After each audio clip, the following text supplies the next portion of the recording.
Somebody, let's move on my worship. Make sure you move. This is how we listen. This is how we. Let's move on my worship. This is how we.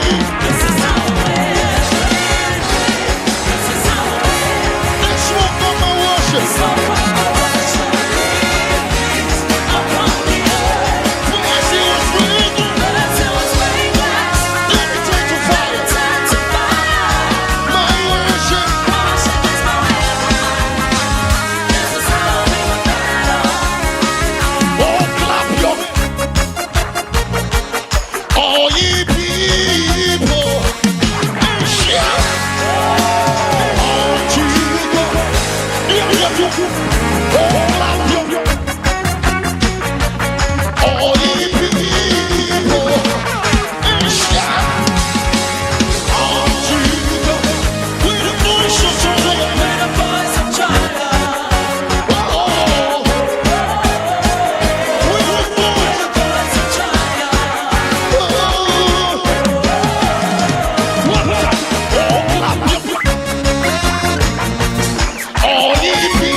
And praise him.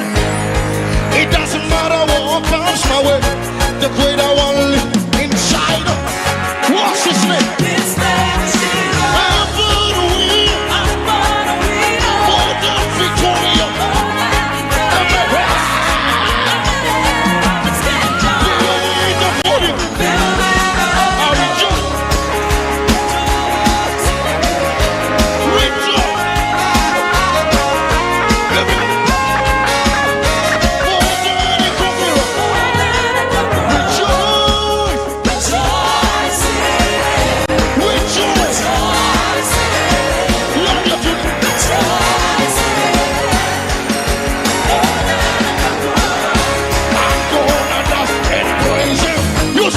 It doesn't matter what comes my way. The greater one lives inside of me.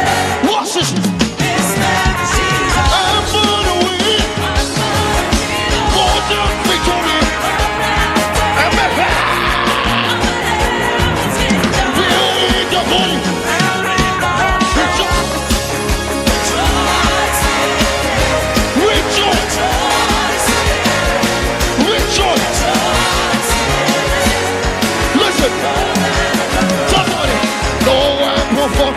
against you shall ever the greater one inside.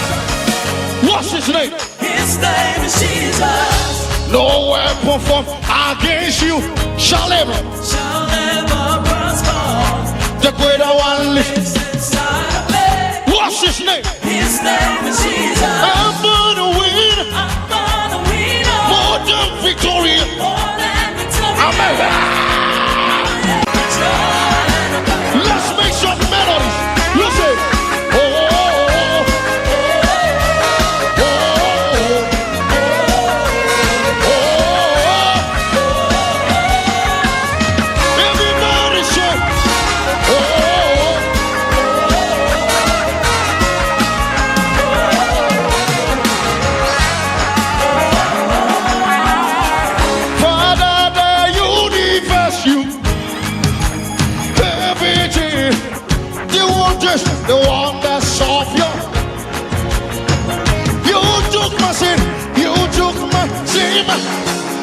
lift your name on. We gon' sing. Father, Father, you need everything displayed. Please be seated. Hallelujah. Give the Lord your loudest shout. Hallelujah. Come on. Put it together for Jesus. Come on.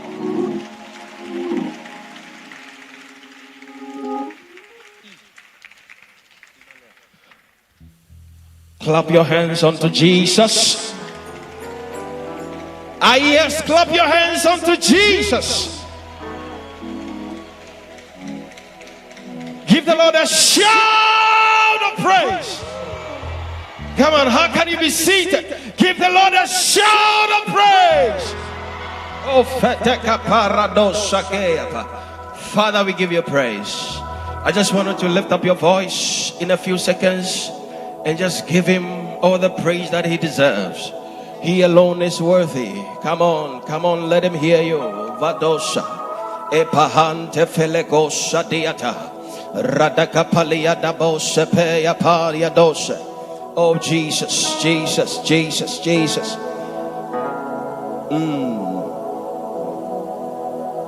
So take Iyes, Lord, and have your way, for we are your vessels and nothing more.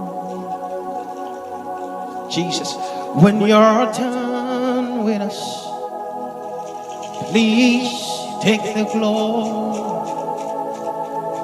because we are satisfied only to see you glorified.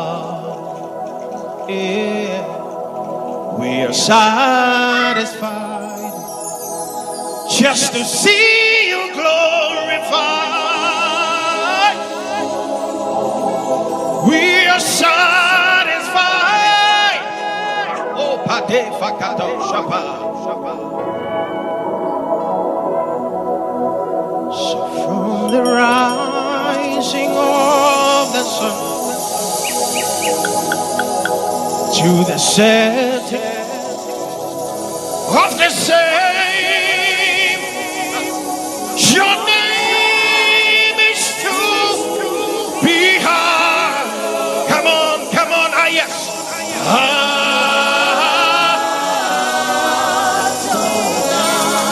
Say from the rising, come on, lift your voice, Iyes. Come on, give it up to the same.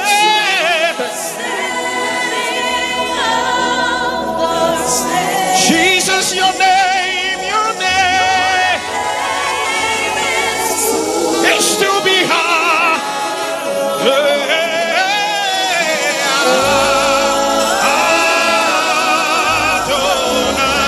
Sing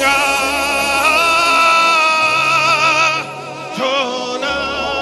Let's do it one more time. Sing tonight.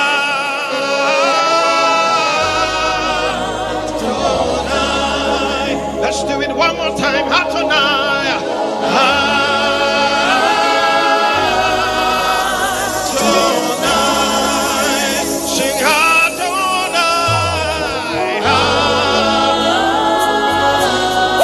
Lift up your voice. Sing tonight.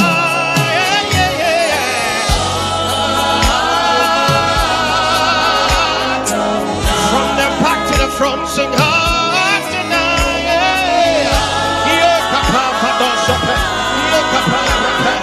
Yeah, tonight,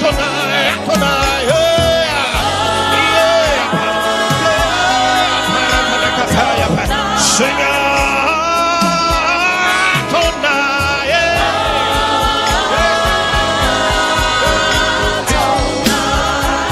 Sing, open the floodgate. Everybody here, in up. Come on, Iyes. And cause your rain.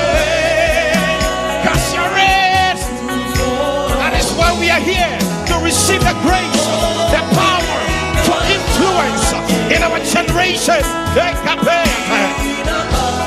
And cause your reign to fall. Sing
church. That is why we are here. The grace to make a difference in our generation. So we are in your presence. Let it rain. And cause your grace and your power to fall. Sing, open the floodgate.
Hallelujah. Thank you so much, Pastor Brian.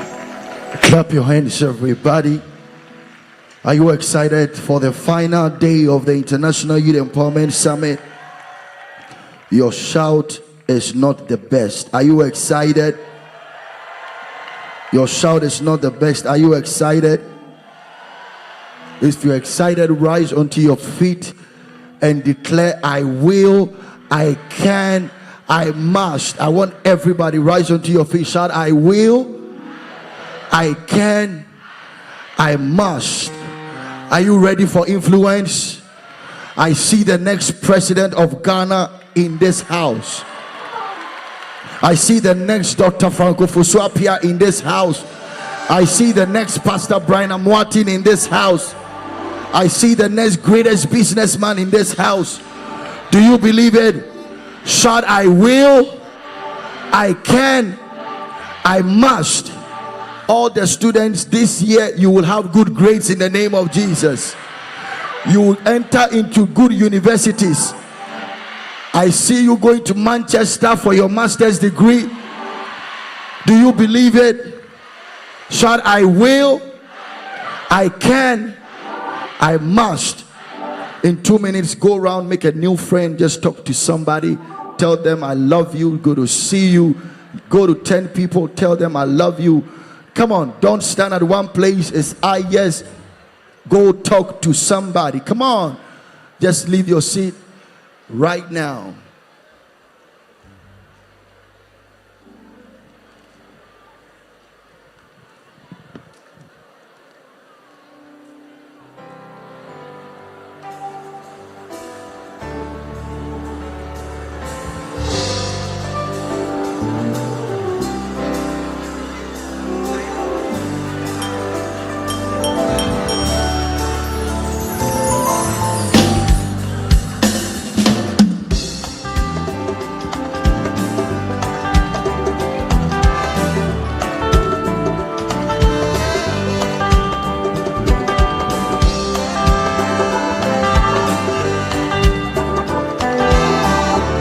Paulo, let's go.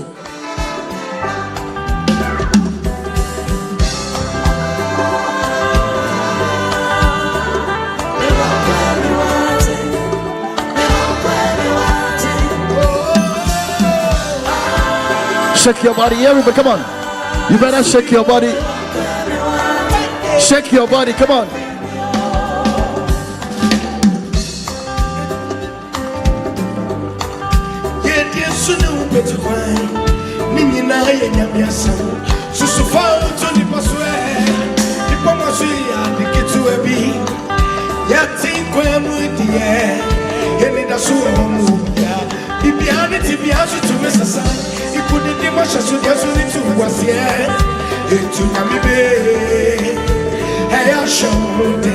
If you say opera yoko, eti fayesu yoko, fawa kwashe yawansa, odwa nebe, anoti kosuwa kosu, Onyamibe. amisi ati kwami, yendine yetu kosuwa kosu. You may be seated. Amisi ati kwami biye.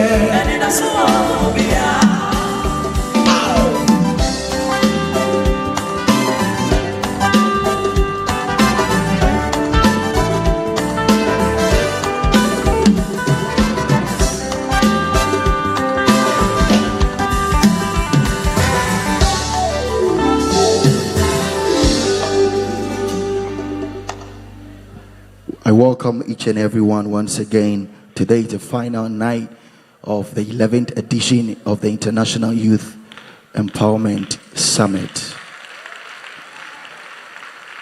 I'm waiting for everybody to be seated, please. And the ushers, I need you to help me today, please.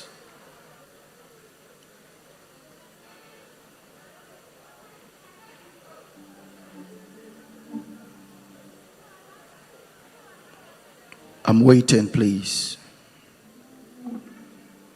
We were so blessed last night with Prophet Daniel Amoaten and Prophet Gideon Danso.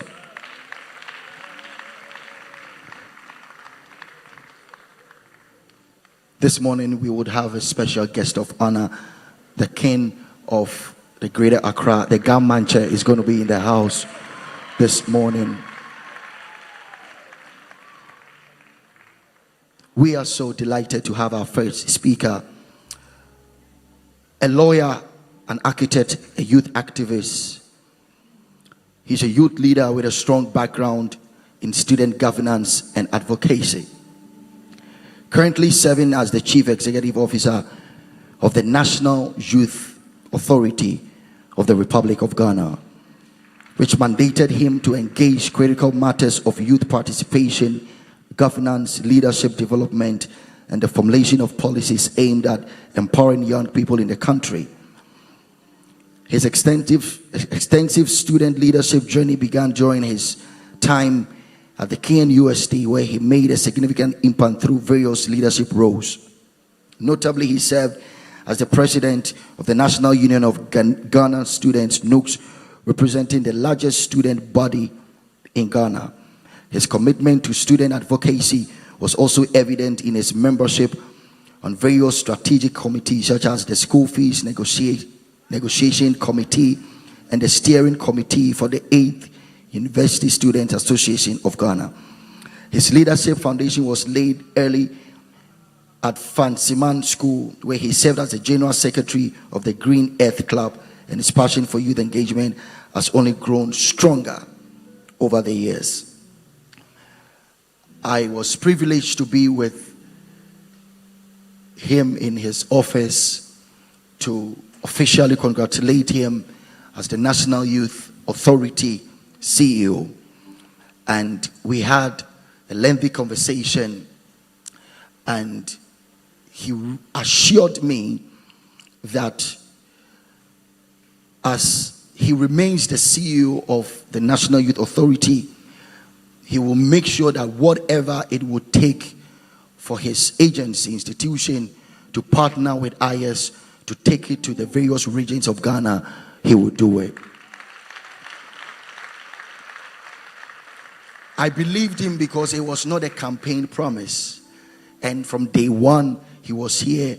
Yesterday, he was here. And I want to say thank you. And I know that he will change the face of the National Youth Authority. So I invited him here to tell us what the NYA stands for, so that when you have a problem, a concern in this country as a young person, you will know the right office to enter. I'm so delighted to have the CEO of the National Youth Authority. With a standing ovation and welcome, let's welcome Honorable Osman Ayariga.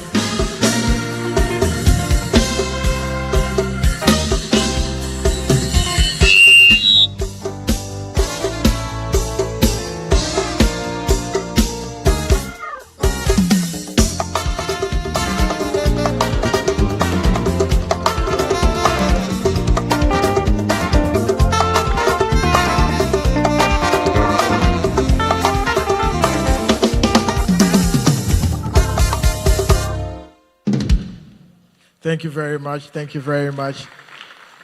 Please let us take our seats as kings and queens of the world. Hallelujah. Good morning to you all. I would want to thank my brother, Pastor Brian, for all the good works he's been doing, not just imparting young people in Ghana, but across the world. And I've been a member or an ardent follower or believer of Iyes even before I became the CEO of National Youth Authority. So it didn't take me any difficulty to endorse and willing to support, and that is why I am here, not only here in my personal capacity, but also with the entire authority backing Iyes. And we're looking at how we can partner with Iyes to go with you through the nook and cranny of this country, from town to town, village to village, town to town, country to country, to spread the good works and make sure we are doing what? We are empowering the youth of the world. Please, young people, if you are here and you're with your phone, just take it out. Just a simple exercise. Just take your phones out. Let's just go to any social media handle, whether Facebook, whether to X, Twitter, whether TikTok, whether your WhatsApp status, and put it out there that if you are not at Iyes 2025, you are missing. Let's influence the world. Let's tell the world where they must be and where they should be. Please, I don't see people holding their phones. I want us to do that, please. I want you to cause traffic with your handles.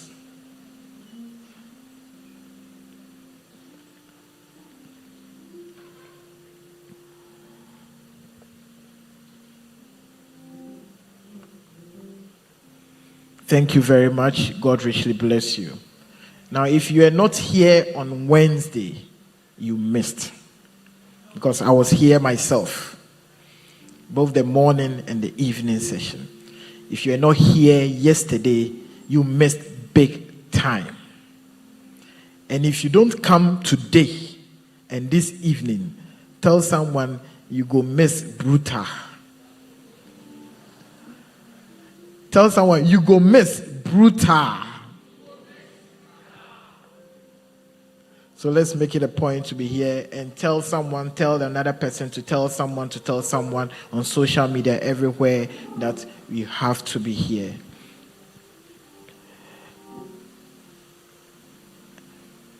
This world is a world filled with so many young people, and that is the youth. And most often than not, everybody thinks they understand the youth, and they think they can actually profess solutions to the youth and for the youth.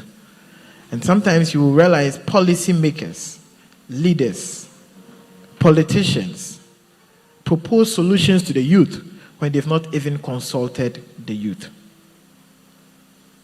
But I must say a very big thank you to His Excellency John Dramani Mahama for not only appointing me as the National Youth Authority CEO, but also keeping to his word that today we have a separate whole standing ministry for youth empowerment and development.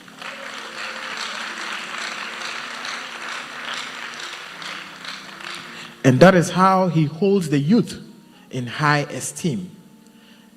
And he didn't put older people there. He put young people there to steer the affairs of the youth. And that is why you have someone like me in my youthful age.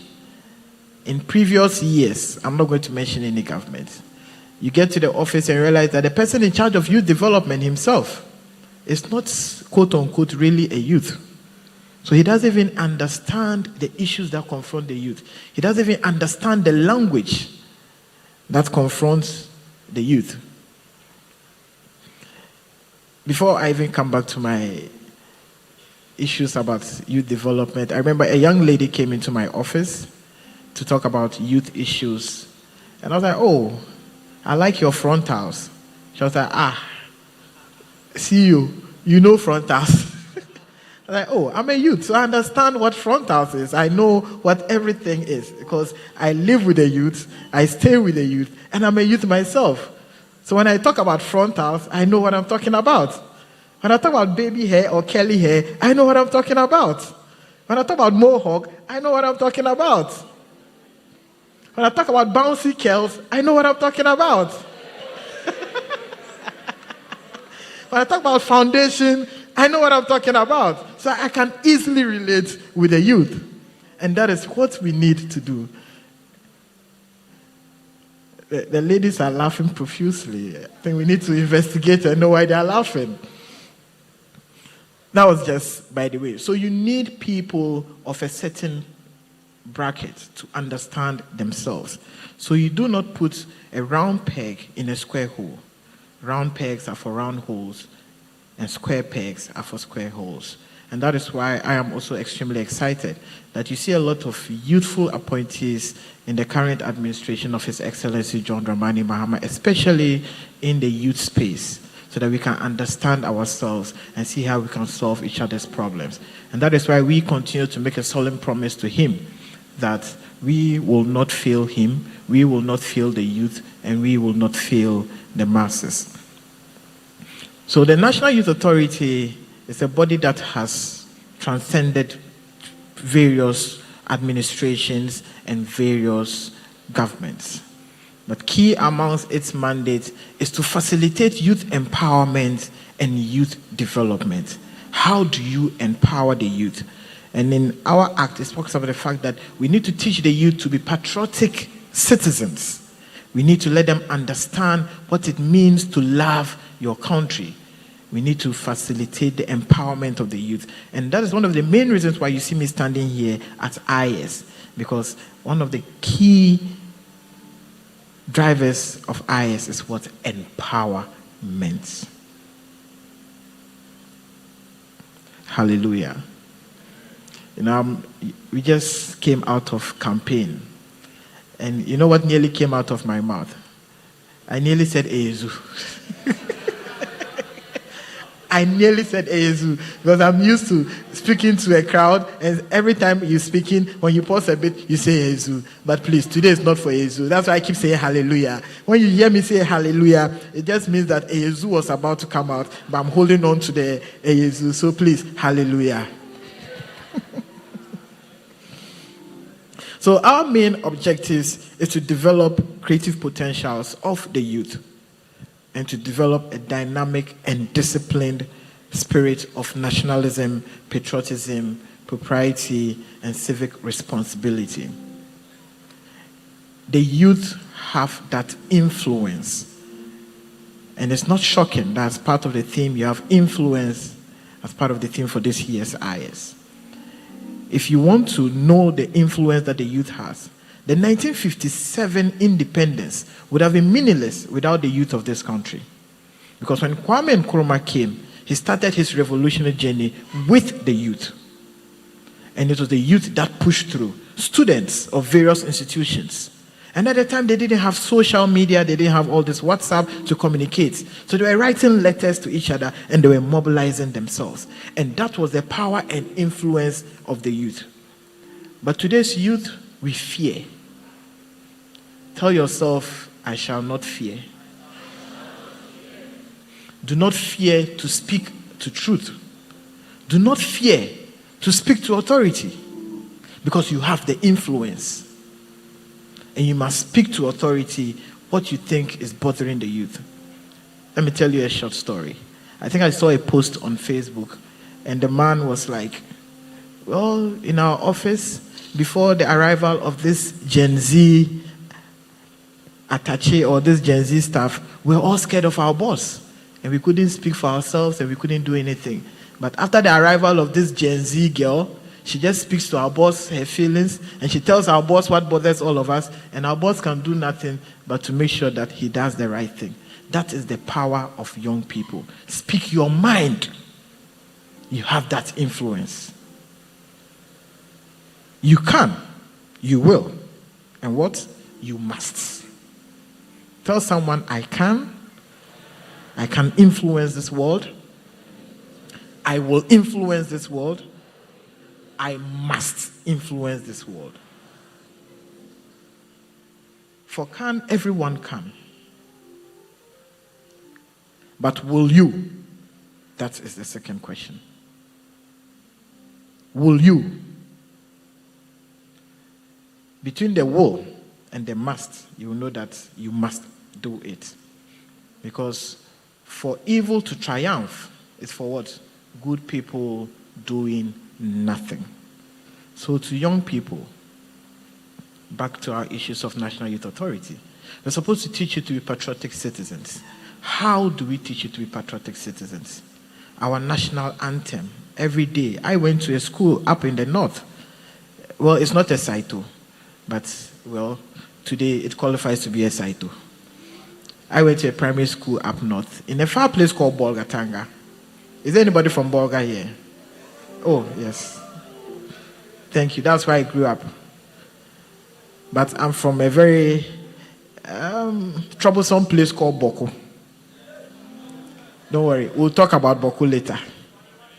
So every morning you get to school and you are asked to sing the national anthem. God bless our homeland, Ghana, and make our nation great and strong.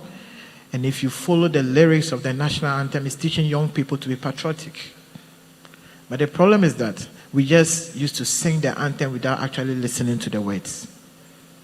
And that has been our mistake as young people. And our teachers never actually told us why we were supposed to sing the national anthem.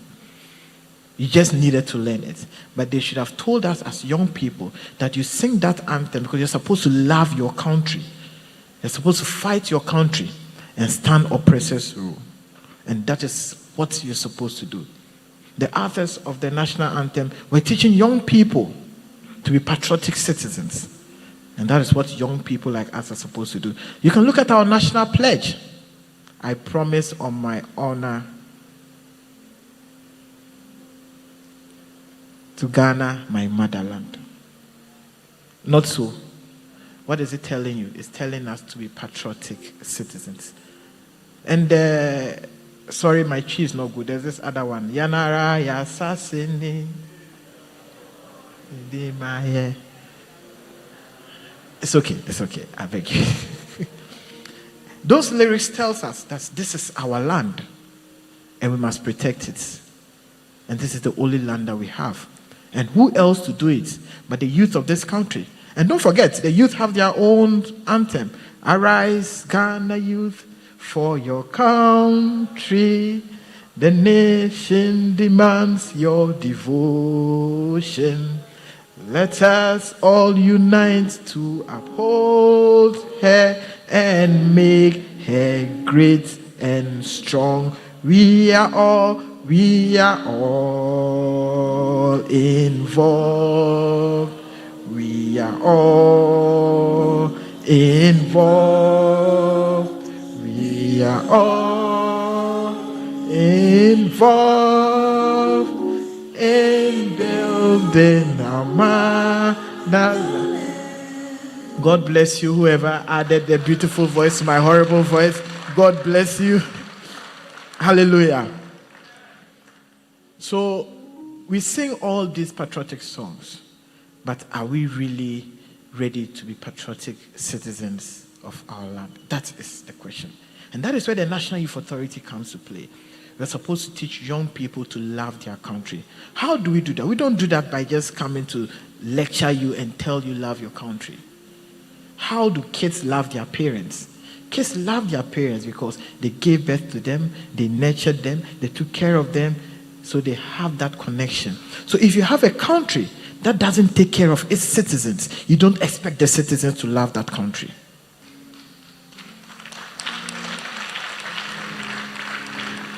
And this is to all of us leaders. If you hold high offices, make sure you contribute so much to society, contribute so much to young people, that in return, young people will feel obliged and mandated to love their country without cause or reason, or without any form of pay or any form of money. They love their country unconditionally. You go to other countries, especially Jamaica, and all their songs is about how people should love Jamaica. All the Rastafarians sing about their country, and they love their country so much, and they tell you how you should love your country. And that is what we're supposed to do. How do we impact young people to be patriotic and love their country?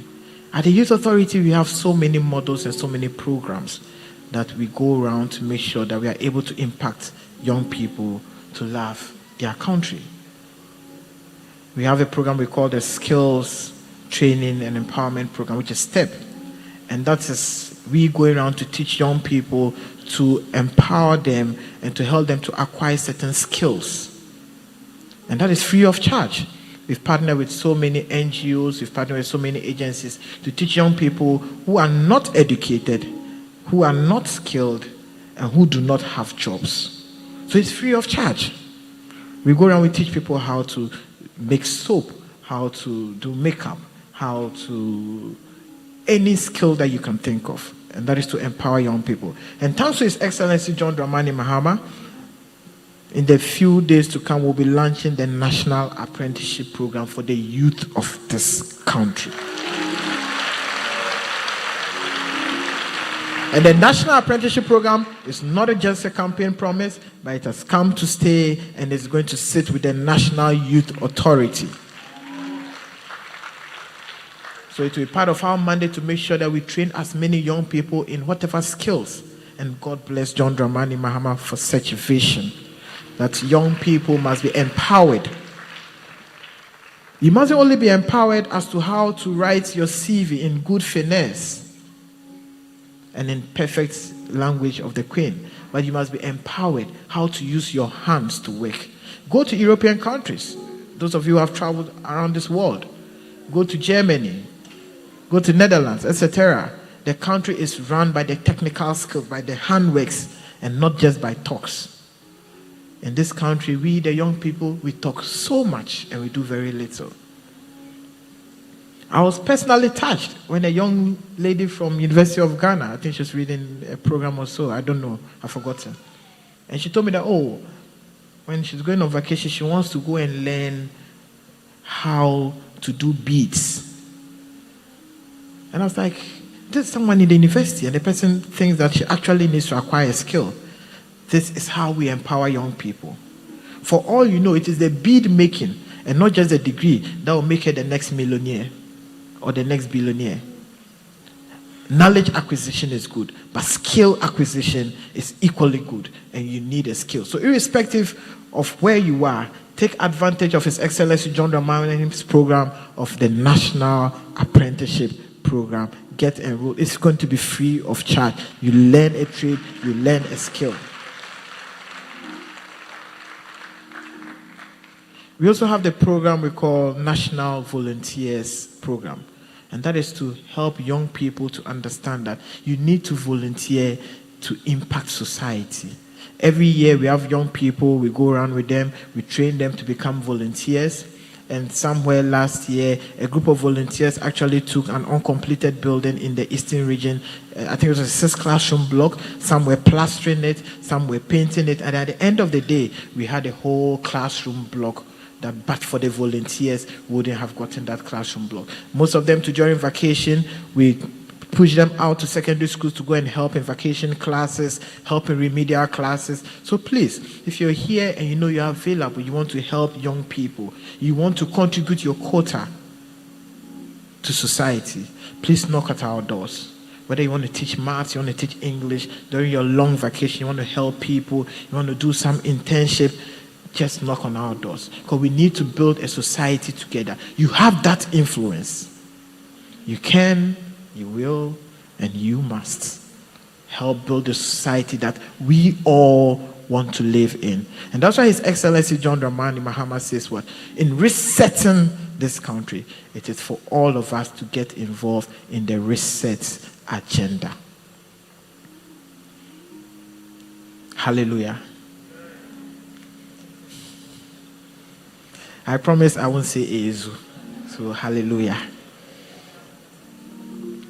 So as part of our training, we make sure that we also look at the mental health of young people.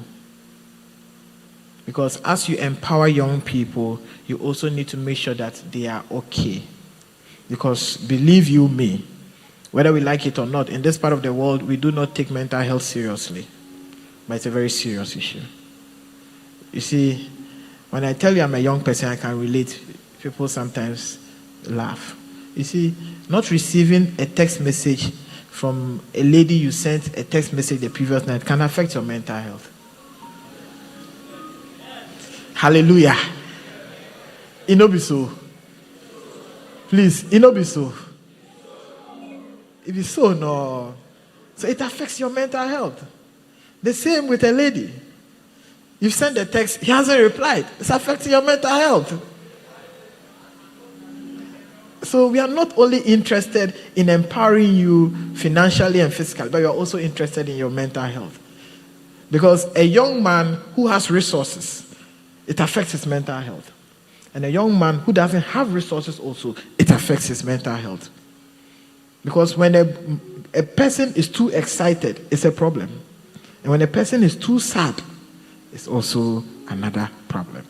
And that's why we should be interested in the mental health of young people. So there was an ambitious plan of building 16 youth development centers so that we can develop the youth. And those 16 development youth centers had in them stadia, tennis court, basketball court, counseling session centers, training centers, to make sure that it's a one-stop shop for the youth of this country. Fortunately, unfortunately, so far just 2 have been completed. I think 1 in the Upper West region and 1 in the Eastern region. Those of you who know Koforidua very well, the Koforidua Sports Complex is a youth development center that is under the National Youth Authority. That is our facility, and we have the same facilities like that across the country. They have not been completed, but His Excellency John Dramani Mahama has once again promised that he will make sure he will complete all the youth development centers.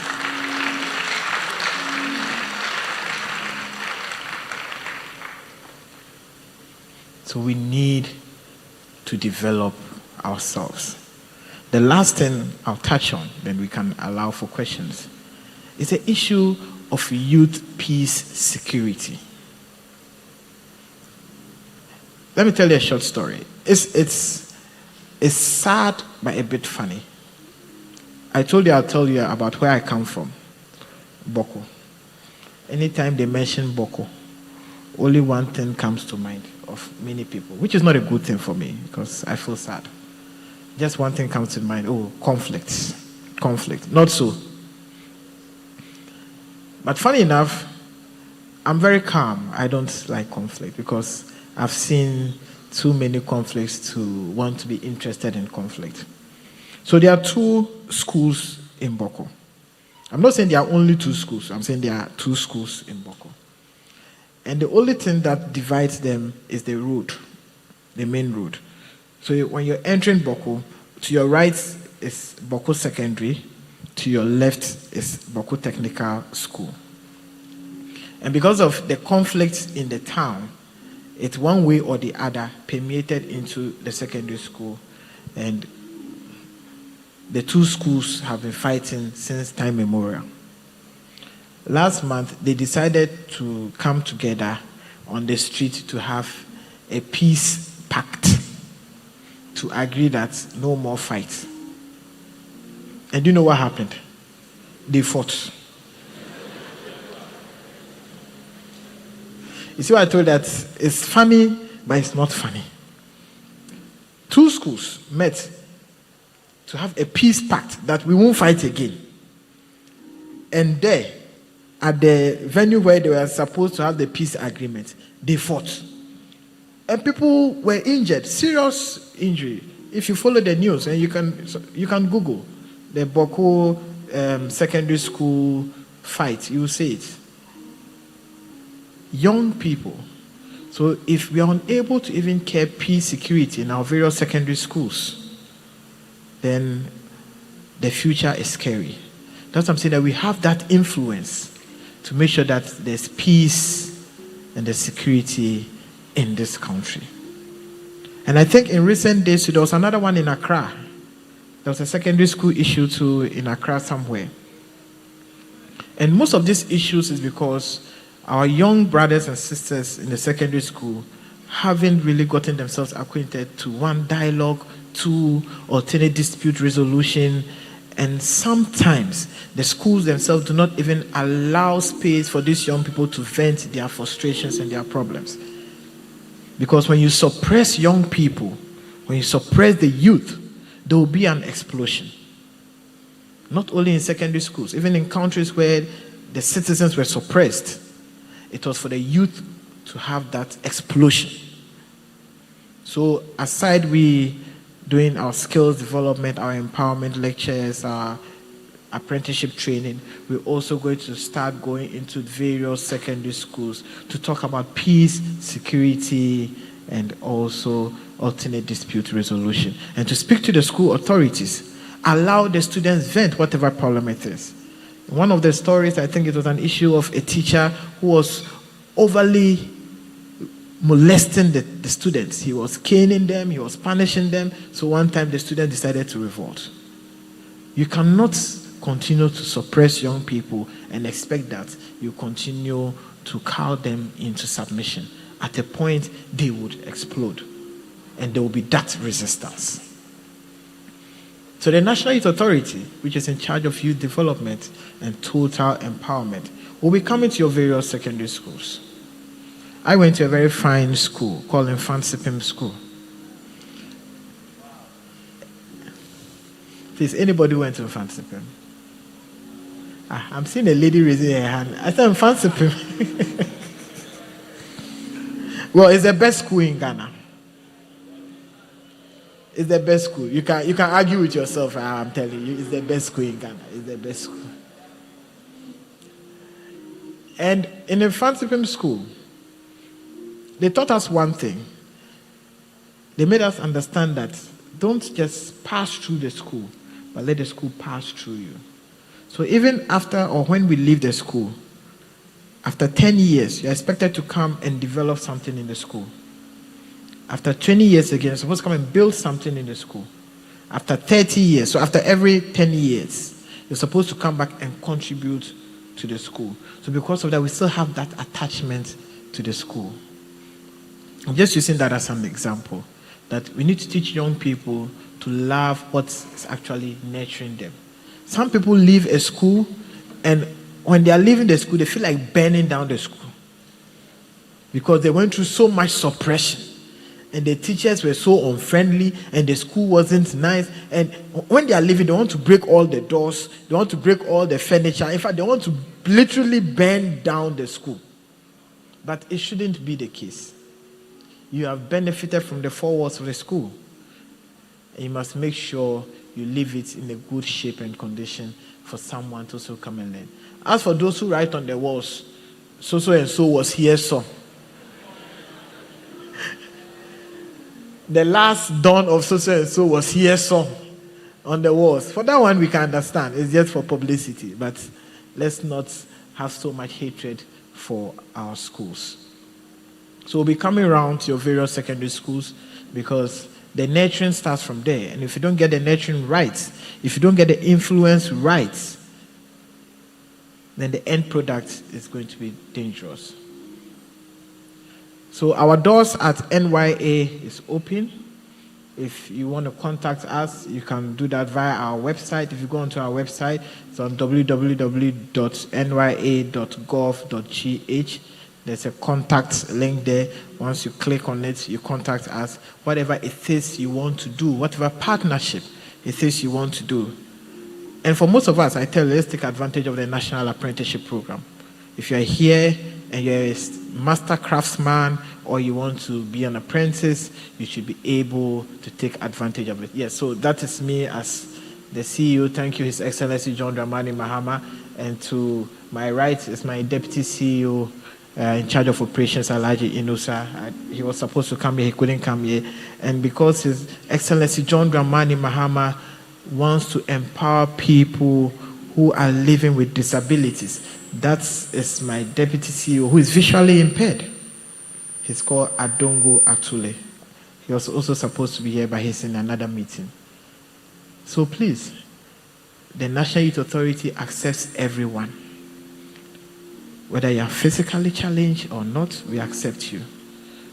Whatever proposal you have, whatever problem you have, wherever you want to be. We're also on social media. Our handles are active. We have offices across the regions. We have offices across the districts. In most of the regions, our offices are found in the Regional Coordinating Council buildings. In most of the districts, you find our offices at the district or municipal assembly offices. So do not wait. Knock on our doors. We are willing and ready to support the youth of this country. I cannot do it alone. His Excellency John Dramani Mahama cannot do it alone. And you have that influence. You will, you can, and you must. Thank you very much. God richly bless you. Hallelujah. Hallelujah. Yes, sir. At this point, I can shout, Ezu. All right, please, let's appreciate. Thank you, CEO. I think he deserves a standing ovation. Let's.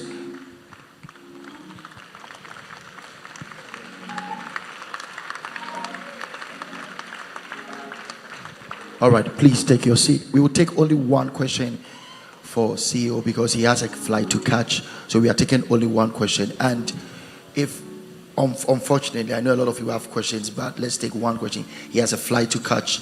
If you have, can we, all right, can we get a phone number also so that people can call in if they have questions? Mr. Cole, if they have a phone number, so we can put a phone number because some people might struggle going to the website. Yeah. Please, I want to plead. Today is the final night. I want to plead with all the students. Let's comport ourselves, please. All right. So if you're standing, find a place and sit. Thank you.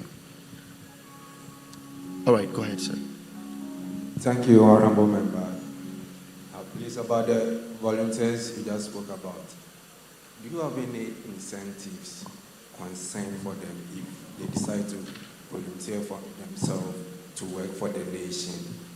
And we're talking about coming to you to report anything that concerns the youth so that we can intervene for the youth. I just want to know the channel of communication, because you can go to several offices just to see a member and you will not even be allowed to enter. Even to pass by the security is a problem. Not to even talk of sending your letter for you to get to the CEO for your issues to be attended to. And about the buildings you're talking about, the youth summit or whatever you are building across the country. We heard about one district, one dam some years ago. And it was about during election that we saw that about 2-4 of them were about commissioning. I don't want to say it's a political talk, but if then it is not, we just want to see if it will be commissioned for us to also benefit about. So I just want to know about it and when in time. And I also want to say that whenever it is commissioned, let us know in the media so that we can also attest to it. Thank you.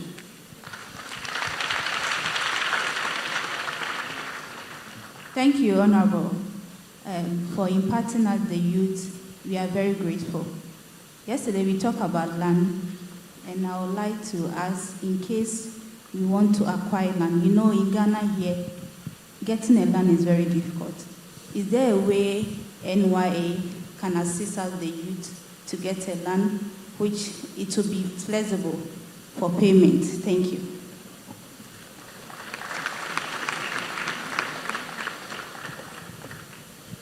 All right, I think this. All right, thank you very much. So I have a young boy here. His name is Prosper. So I think 2 days ago after the session, he came with 4 of his friends, and they told me something. So all their friends were saying that their friend, if I'm building a house, he can do all the electrical things there. This one.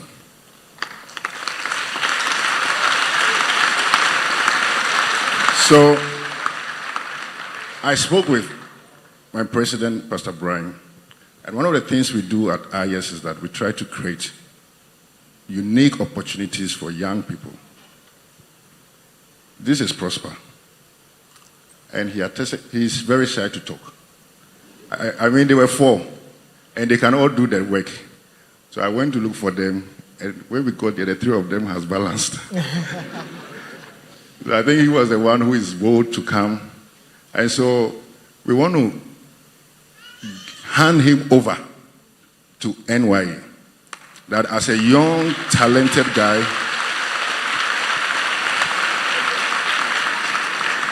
who is so shy to talk, but at Iyes we learned that some people cannot talk, but they can use their leg. Some cannot use their leg, they can use their hands.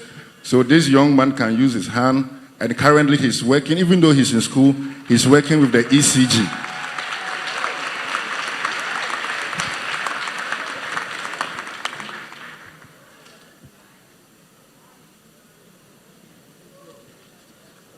Okay, so we have officially handed him over to NYA. Great things happen at Iyes, you know. Yesterday, a lady received a scholarship. I was so happy for her. She was crying.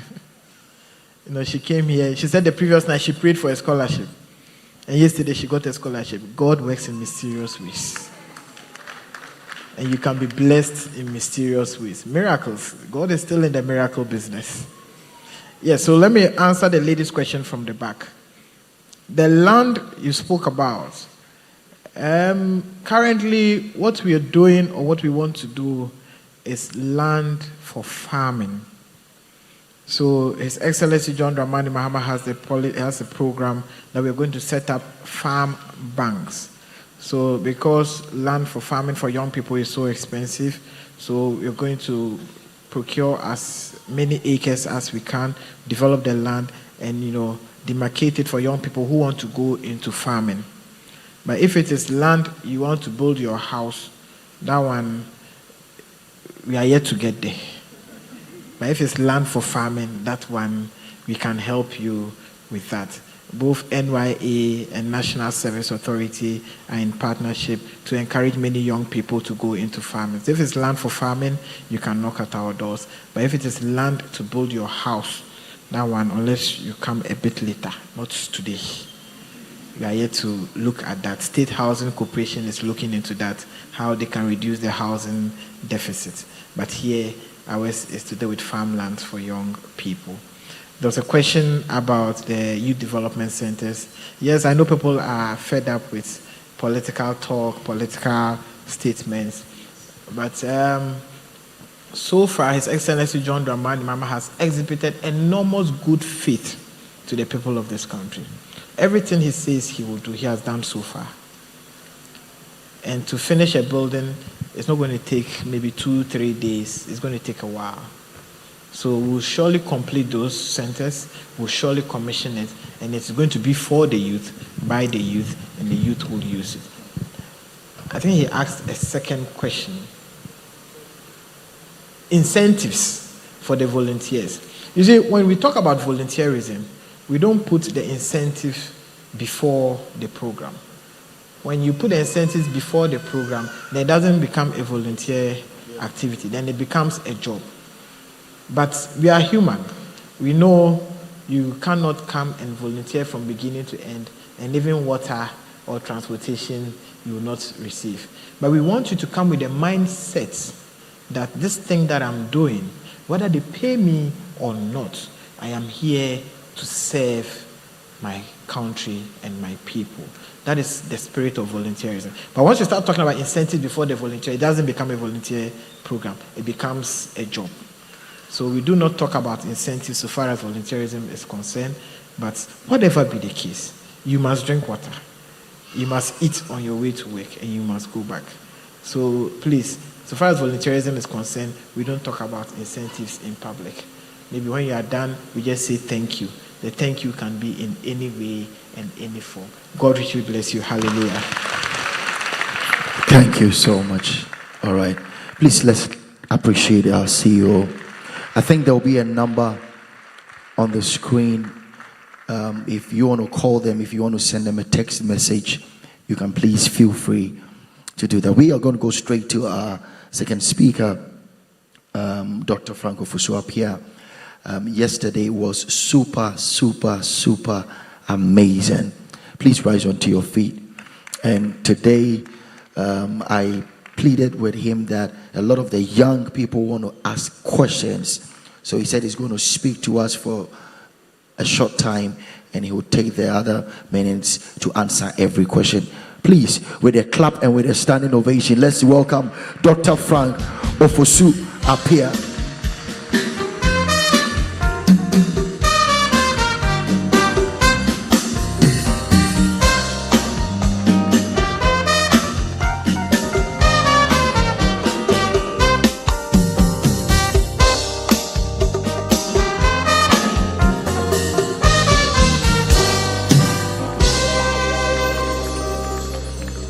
Thank you.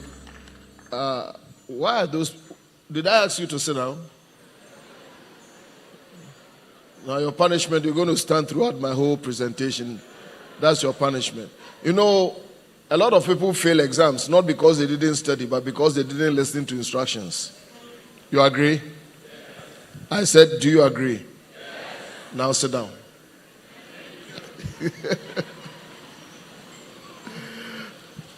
Good morning again. How is everybody today? Are you well? Are you looking forward to lunch? Now the voice has gone up. Are you looking forward to lunch? Was yesterday's lunch okay? Between Wednesday and yesterday, which lunch was better? Wednesday. What did you eat on Wednesday? Ghana jollof? And yesterday was Nigerian jollof?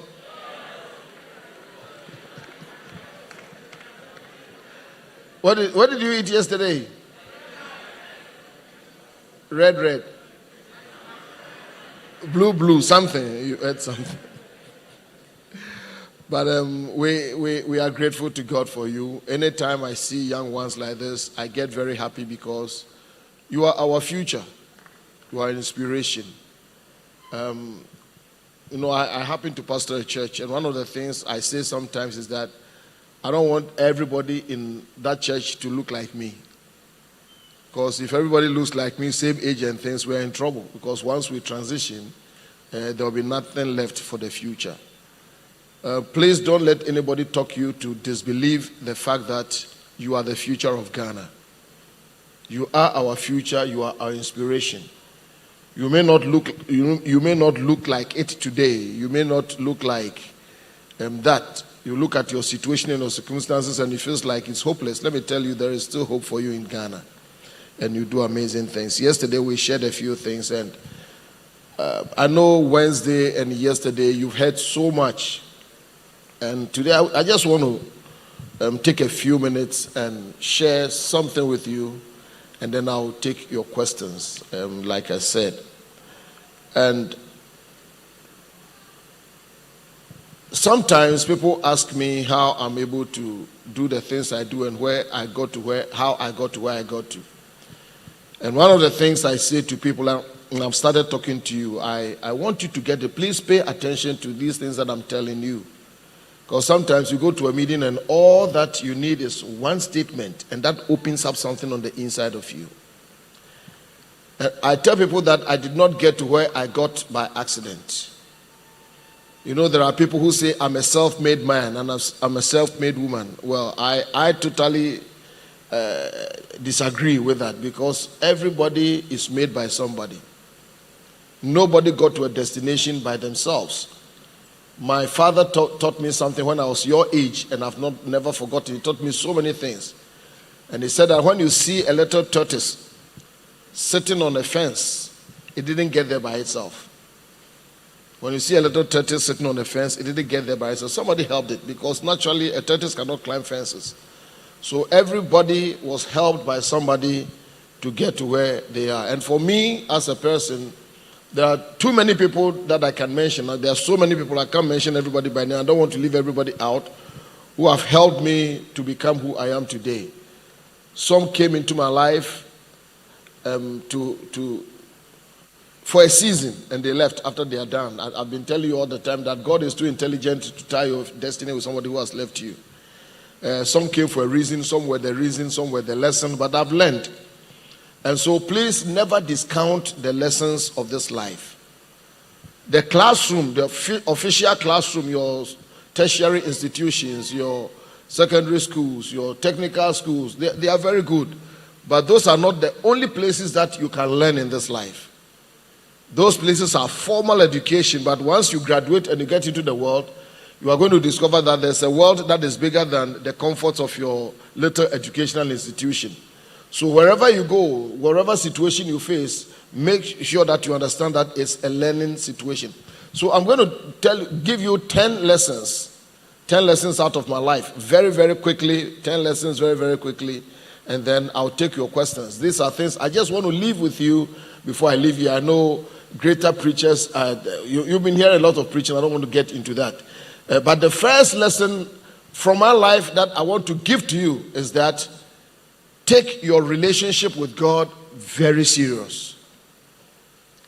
Take your relationship with God very serious. I know there may be some of you who don't worship God for one reason or the other and that kind of thing. But I tell people that the truth of the matter is that everybody in this world, you worship something or you worship somebody.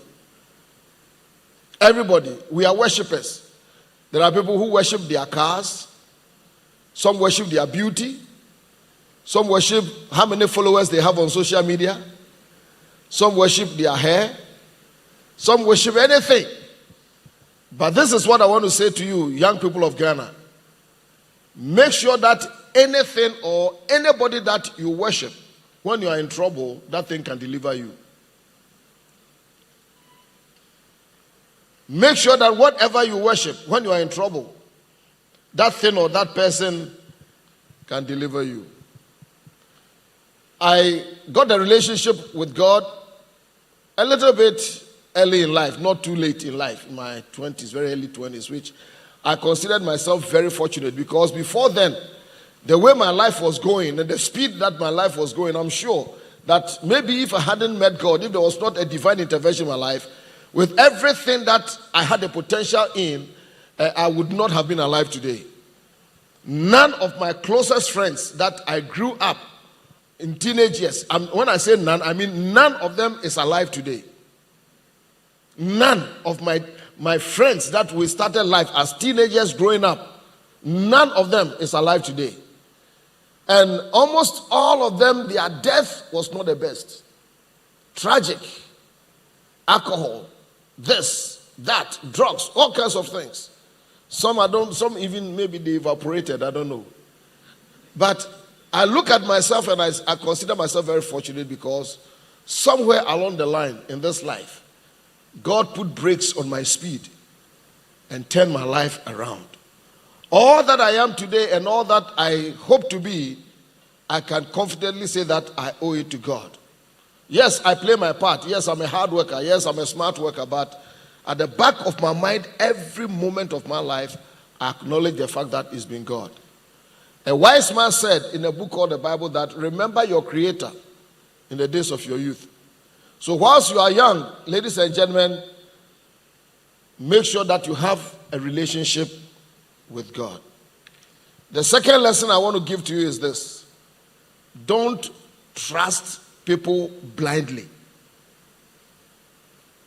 I can see people nodding their head. Yes, you've had experiences, don't you?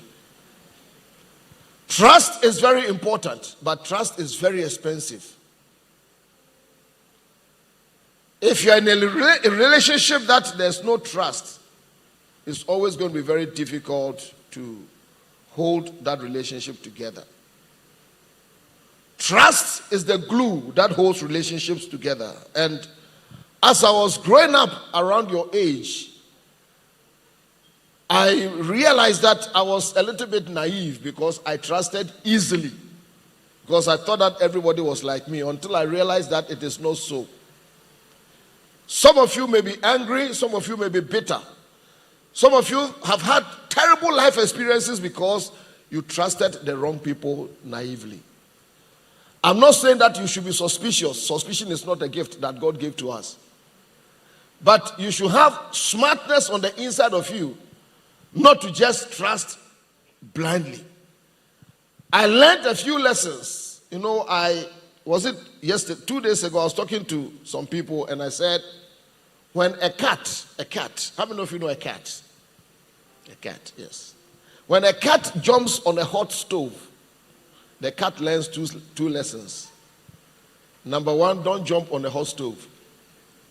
And number two, don't jump on the stove at all. Because you never know whether the stove is hot or cold. Am I helping you? Are you following me? So you get some life experiences that must teach you. Because if you keep repeating the same mistakes, you are not learning. Young people, listen, by all means make mistakes. Make big mistakes, make stupid mistakes. But don't make the same mistake twice. Because if you make the same mistake twice, you are not learning. Amen. And I learned a few things. Let me just wait for a couple of minutes and let's receive our guest for this morning.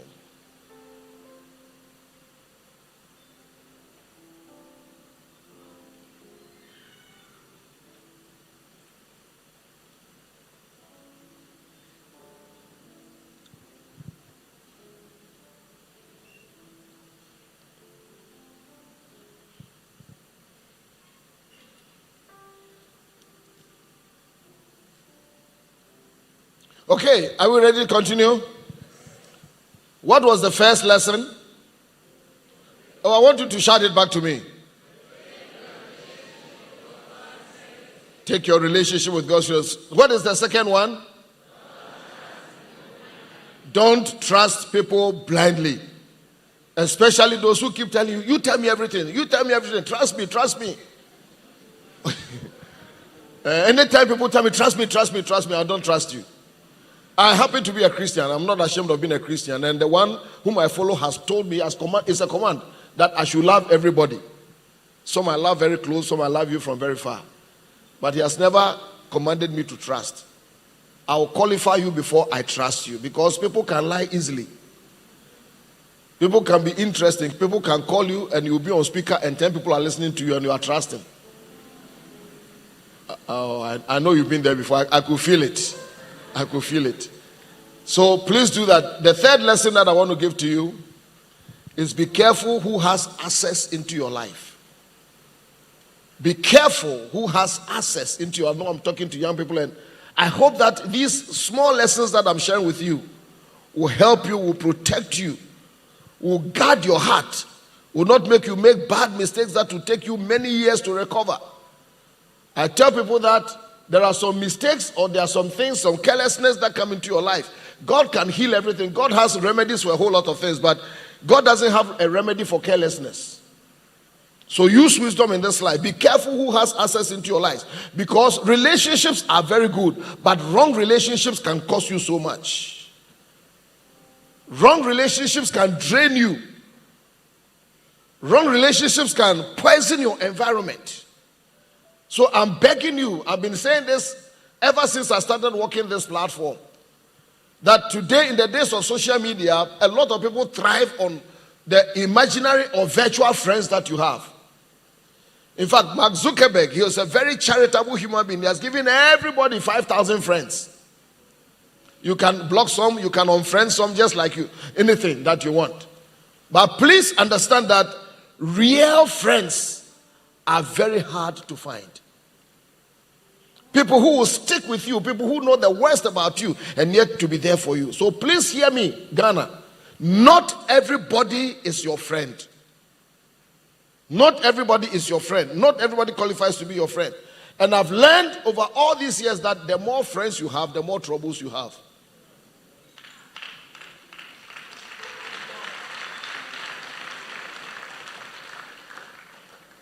You are not born into this world for a popularity contest, to see how popular you are in this world.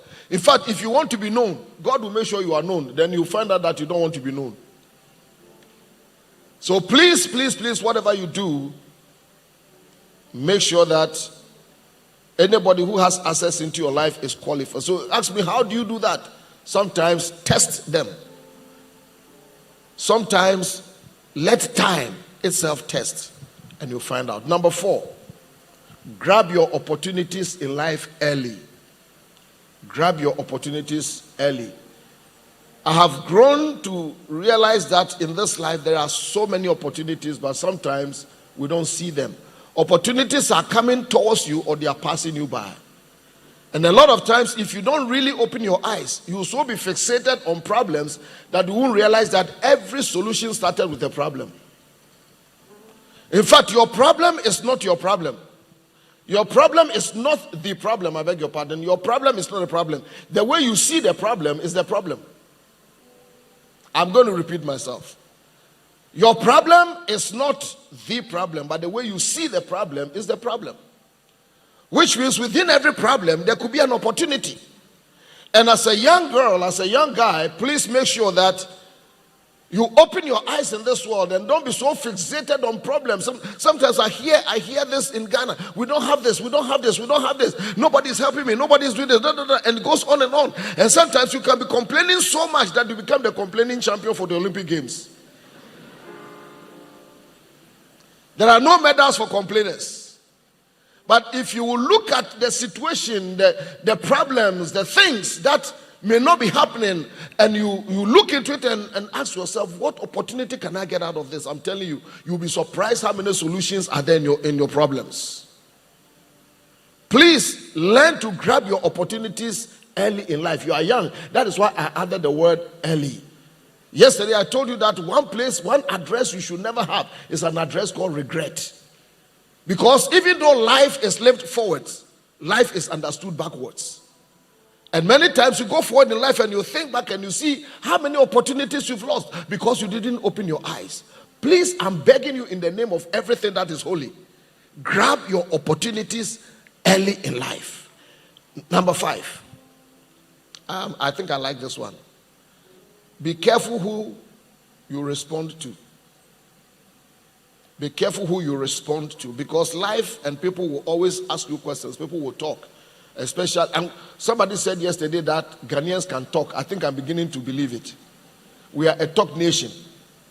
There should be a course in Legon called Talkology. We really talk. But young people, let me give you a little advice. You don't have to answer every question that somebody asks you. You don't have to explain every action of yours to people. I know today, this cartoon generation, you put everything out there on social media, including questions nobody has asked you. You are trying to scratch where people are not itching. Please, don't answer every question. The reason is that you are not on trial. Sometimes keep your mouth shut and understand that not everything that happens in this world is your business.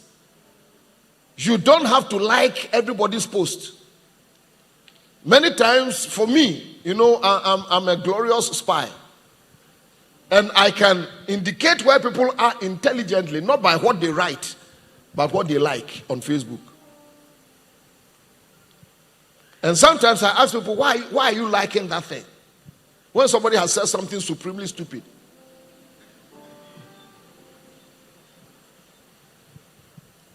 Learn to keep quiet sometimes, because nobody can misquote your silence. Who is going to quote what you didn't say? You don't have to explain yourself. Please let me say this. Some of you talk too much. You see your human anatomy? Almost everything that God gave to us are two. 2 legs, 2 hands, 2 eyes, 2 feet, 2 ears. I hope some of you have 2 ears. 2 nostrils. The only thing he gave you one is your mouth. It's a hint. Listen more and talk less. Are you learning something? Learn to mind your own business. Not everything concerns you. What number do we have now? Oh, please say it like you mean. I want to hear you. In fact, my next thing says that when we talk to you, respond loud. Number 6, work hard. Work hard in this life. Work hard. Some of you are looking for a lucky break. I've grown long enough to realize that there's nothing called luck. If you want to be lucky, please work hard, because the harder you work, the luckier you get. Nobody has it easier than you. Don't sleep until midday before you wake up. Life will pass you by. People that gain in this life, they wake up. Yesterday, somebody saw me in the evening and said, "Oh, Papa, you look tired." And I said, "Yes." He said, "Can't you rest?" I said, "I'll rest after I die." He said, "You keep going." And I said, I made a statement, and she said, "Wow." I said, this world is led by tired people. I'm not saying don't rest, but there are some of you, rest is your hobby. Even right now in this hall, some of you are resting. The way I'm looking at your eyes, you are resting. May you be delivered from that rest. Okay, what's the next number? Number 7. Oh, you are so good. Clap for yourself. You are so good. You can count. Very good, very good, very good. 7 is don't waste time. Don't waste time. One of the greatest gifts that you have been ever given in this life is a gift called time. And the beautiful thing is that God gave everybody on this earth the same time. Nobody has 25 hours a day. Nobody operates on 8 days a week. We all have the same time given to us. But sometimes the separation between the one who wins in life and the one who doesn't win in life is the way they manage time. Technically, there's nothing like I don't have time. We all have time, but it's how you manage your time. I tell people that this is one of my I don't normally give my secrets away, because if I tell you, sometimes people ask me, "What's your secret?" And I say, if I tell you, how would it be a secret again? But because I like you so much, I sat down one day and Pastor Brian, I said to myself that we all have 24 hours a day. You agree with me? And does anybody have 25? You know, from the president of the most powerful nation on earth to the cleaner on the weakest nation on earth, everybody has 24 hours a day. And then I sat down one day and I said to myself, what do I do with my 24-hour day? And I thought about it and I said, what can I use to also advise Iyes? They tell us that every normal person, and I pray to God that none of you is normal. If you are normal, please resign from normal. You must be unpredictable. I'm not saying you are abnormal, but you are not normal. Is that okay? Is that okay? I don't feel it here. Let me go and try it here. I said, is that okay? I like it here. Now we'll do business this way. 24 hours. They tell us that every normal person must have 8 hours sleep. Who has said it before? 8 hours. 8 hours. I don't like this 8 hours business. Because that is 1/3 of the day, isn't it? 1/3 of the day. Which means if you live to be 60 years and you are a normal person, you have used 20 years to sleep. No, I don't want that. I don't want to hear that. And then they tell us we work for how many hours? 8 hours normally. So 8 hours sleeping, 8 hours working. It dawned on me, Pastor Brian, that if you are going to succeed in this life, mostly it depends on what you lose the last 8 hours to do.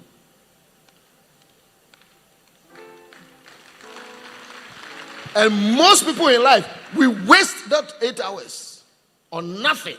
Let's say 8 hours you are working, that's fine. 8 hours you are sleeping. What about that last 8 hours, that last third? People that succeed, that is where their secret is. So I determined that whilst people are wasting time, I will invest in myself. Where people are just doing nothing and they are looking at TikTok or things, I'll read. I'll stimulate my mind. I'll try to get into the mind of great people and see how they think. So please don't waste time, because opportunities happen in time. If you waste your time, you have wasted your life. If you lose money, chances are that if you are smart enough or whatever, you may gain your money back. If you lose your health, maybe medical people can nurse you back to health. But if you lose time, time is gone forever. You can't recycle time. You can't bank time. You can't put time somewhere and go and get it. You can't do that. Once time is gone, time is gone. And please, don't waste time. A lot of people play with time until time begins to play them. Then you realize that things are gone. Listen, once time is gone, you are not going to get it. So please, please, please guard your time. I had a meeting with some business people yesterday and they said, Papa, the way your time keeps... Yes, I said, every minute of my life that I give to you, I've given you my life. Because my time is my life. And so I do not have... I have zero tolerance for time wasters. Because anybody who wastes your time, if I ask you, okay, let's meet, we want to meet, and I'm asking you, what time are we meeting? You say between 2 and 3. You didn't have that time? I don't have between 2 and 3. What is between 2 and 3?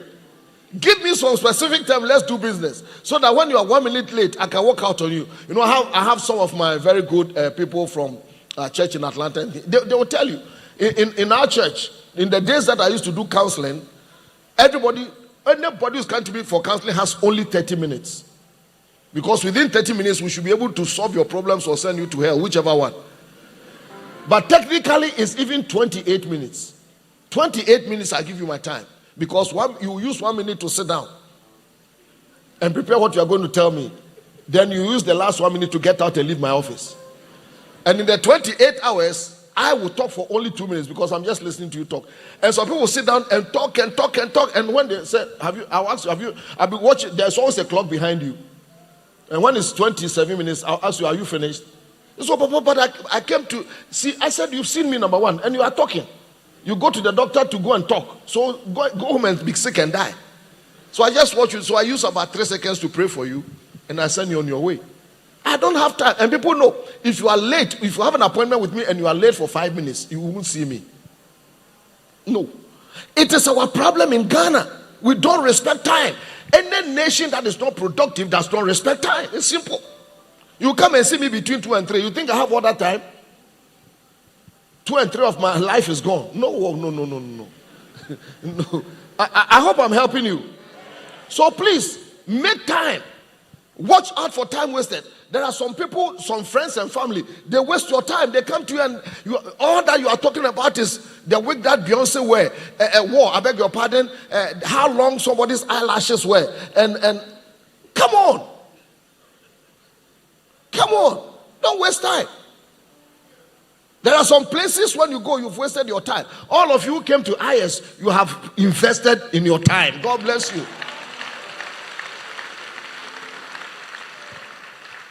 Don't spend all your life. A lot of these leaders have been talking to you. Social media is good. Please listen to me carefully. Social media is a tool, it's not a weapon. Social media is a tool and not a weapon. Don't spend all your life so that next elections you are elected as the minister for useless affairs. You know everything and yet you know nothing. No. Discipline yourself. Have a schedule. Me, every night before I sleep, I take stock of what I did for the day.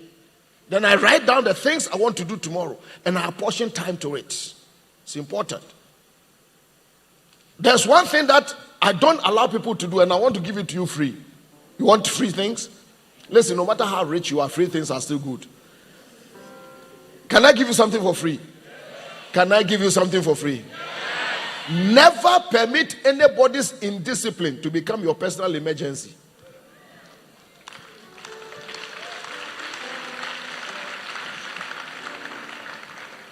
If you don't discipline yourself and do everything, oh, this is urgent, I tell you, you will die. Because it's not urgent for me. Anyway, let's go on. Number eight. Develop a savings culture. I think Pastor Brian taught us yesterday on planning. Develop a savings culture. Save a little bit of money. Many years ago, I did this thing in our church. I think a lot of you were not even born, and I made it in the church that everybody must get a savings account. I insisted on that I want to see your savings account. And I said, if every month you save just $1, every month just $1, little as $1, by the end of the year you have $12. In 10 years you have $120. If you live to be 1,000 years, you have about so many thousands of dollars. So please, whatever you do, don't spend money like there's no tomorrow. Don't spend money like there's no tomorrow. Have a savings culture. Not everything that you have must be eaten instantly. You don't need to buy a new shoe every week. You don't need to buy a new dress every day. Yesterday I said it, let me repeat it because you liked it. Don't spend money you don't have to buy things you don't need to impress people you don't like.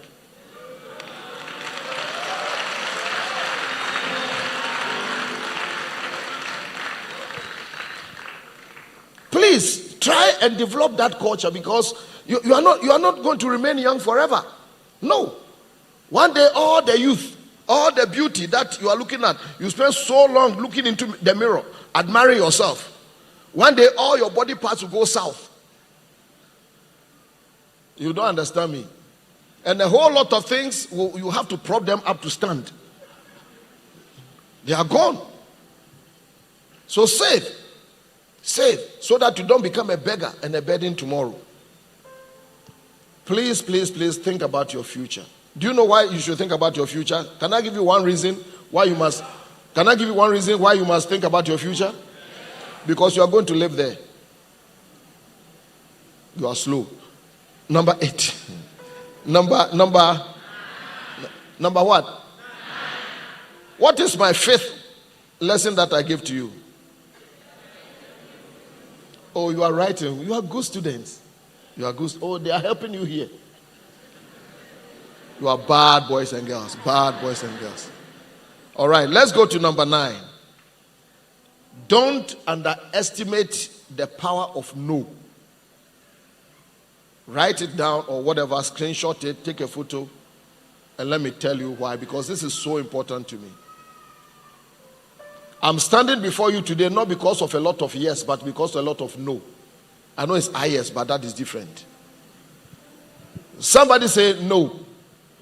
Oh, say it like you mean it. Say no. One more time. I want to hear you laugh from the balconies everywhere. Say no. From UPSA, I want the whole world to hear the word. One more time. You see, many times you start life and you start getting along in life by saying yes. Can you be my friend? Yes. Can you be my girlfriend? Yes. Can you be my boyfriend? Yes. Can I come and eat in your house? Yes. Will you come to my party? Yes. Will you go see so day? Yes. Can we gossip about somebody? Yes. Yes, yes, yes. But when you get to another place in your life, you must learn to replace a lot of your yes with no. You know, one of my mentors taught me this. It may not apply to you now, but you can keep it until you get to where I am. He said that before you turn 40, you get along in life by saying yes. Oh, would you do? Oh, yes, because you are desperate. You want to enter into some places. But after you turn 40, you must now begin to get along by saying no. But after you get beyond 60, 65, you get along by saying, I don't care. So right now as I stand here, don't care. People say, Pastor Frank, this guy doesn't like you. I don't care. Oh, this one is not taking notes. I don't care. They are sitting down staring at me. I don't care. But you are not there yet. So that's not 101. This one is about 701. But listen, you should have a password, and that should be no. And learn to say no without feeling guilty. Because if you don't learn to say some no's in your life, too many yeses will drain you. And by the way, no is a complete sentence. No is a complete sentence. When I tell somebody no and they are protesting, I ask them, which part of no don't you understand? Do you know how many people have died before their time because they couldn't say no? Do you know how many people got pregnant before they got married because they couldn't say no? Do you know how many people may be in jail today, all because they could not exercise this thing in their mouth by saying no? That completes no. And the beautiful thing is that you don't need an anointing, you don't need grace to say no. Just say no. Because no can save you from a lot of troubles. From today, young people of Ghana, any situation that comes into your life, look at it carefully. You are going to find out that the yeses are little and the no's must be plenty.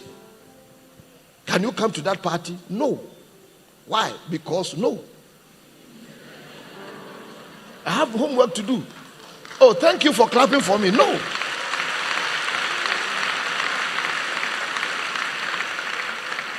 Oh, you want to try this tobacco? No. You want to drink this a little bit? No.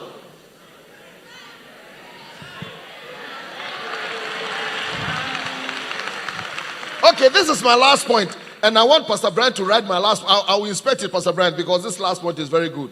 Are you all ready for it? Yes. Have you learned 9 points very good? Yes. This is the last one. This is my favorite one. Attend Iyes every year. Attend Iyes every year. Listen, you must never graduate from Iyes. Because it says International Youth Empowerment Summit. This morning when I walked in, Pastor Isaac said, "Oh, Bishop, the way you dress is like Gen Z." And I said, "Of course, I'm Gen Z here." In my mind, you know, I have the swag too, man. I know the what's up.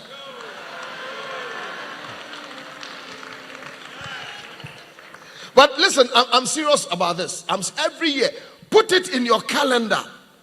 Whatever you are doing, even if you start working, your leave, your vacation, make sure that those 3 days are days of investment. People have traveled from Zimbabwe, people have traveled from Zambia, people have traveled from Nigeria, Kenya, all over the world, and they have come here. And there are people who are 3 minutes away from here and they don't care. You know, one time, many years ago, my children asked me to go watch a movie. I'm not a movie watcher. Sometimes it takes me about four days to watch one movie on my iPad. I rather read. I read voraciously. And they took me to watch a movie. And I sat down, and before we went to the movie, your friend B, he warned me that don't go and sleep. Because I can get so bored. And the movies I like too. Normally they don't show it. I like the movies that the moment they start, people start killing each other. I don't. Yes, anybody is my friend here. Thank you. Someone asked for me. I love romantic what? Don't waste my time with romantic. I want people, the moment they start, somebody is shooting and killing. And they say, why? I said, I don't know, but just kill them. And sometimes, you know, I'm a pastor, and sometimes people do me things, and when people are killing, I'm imagining those people that I don't like. Yeah, kill them. So my B said, Daddy, please don't go and sleep. And I said in my head, you have no idea. The moment I sat down and we started looking at the wall, I started going, and to add insult to injury, I was snoring a little bit. And my son said, Dad. So I said, go and stand at the back. So I went to stand at the back. Then something hit me that this is how some people's lives is. It is a terrible thing to be at a place where great things are happening and yet to fall asleep.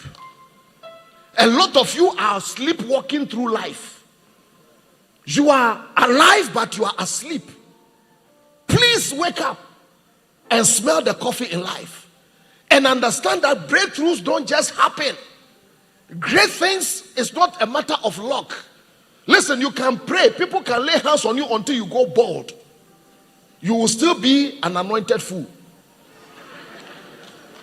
Invest in yourself. Spend time. And Iyes, every year, I look for it. So long as I draw breath on this life, he doesn't have to invite me. I ask him, Brian, when is Iyes? That's why he said that it is the end. That's it. Do I have a lot of things? A lot of things to do. But I have to be here. Why do I come here? Sometimes I sit at the back. So last night I wasn't here. I spent my whole time watching. I'm learning. I'm taking notes. When people come here and they are talking, I'm learning. I'm taking notes. Everybody learns from somebody. So please, every year until you die, because other than that, we'll come and look for you. Attend Iyes. Amen. Attend Iyes. It's very important. It's very, very, very important. You know, everybody needs a top up in your life. You need a top up. I have a growth plan. Because if you don't have a growth plan, you can't grow. How do you measure whether you are growing? So I have growth plans. I don't have all the time right now. I have master classes that I teach. But listen, for my wife and I, every year we go to 2 conferences. Not Iyes. Iyes, I come to work a lot. But we go to 2 conferences. We search for conferences and try as much as possible to find a conference where nobody knows us, where we can go and sit amongst the people or sit somewhere quietly and learn. 2 conferences, not cheap. The reason why some of you are the way you are is because you are cheap. You rather spend money on hair than on your brain.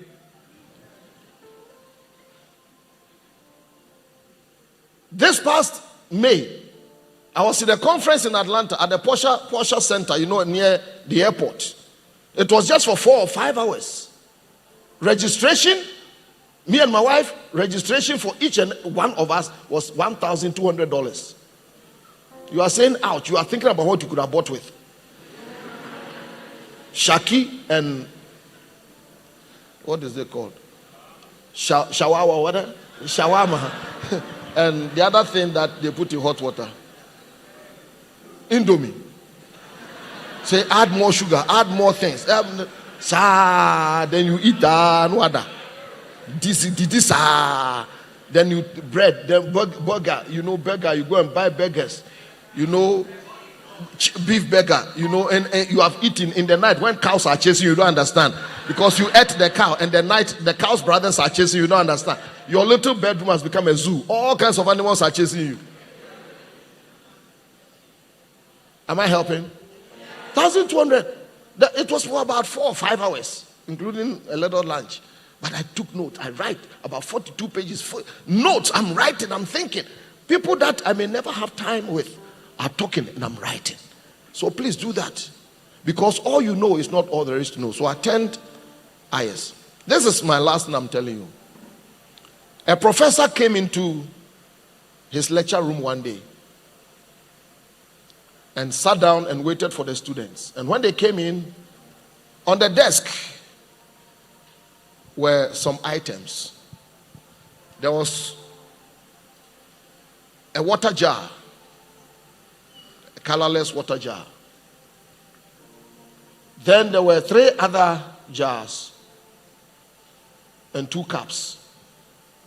So the professor said, today we are going to do an experiment.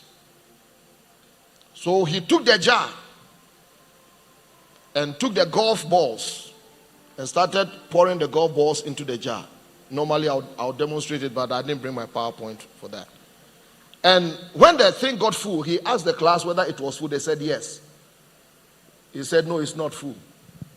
So he took the next jar, which had pebbles, gravels, and began pouring it. And the gravels started filling all those places that until it was full. And he said, is it full? They said, yes. He said, no.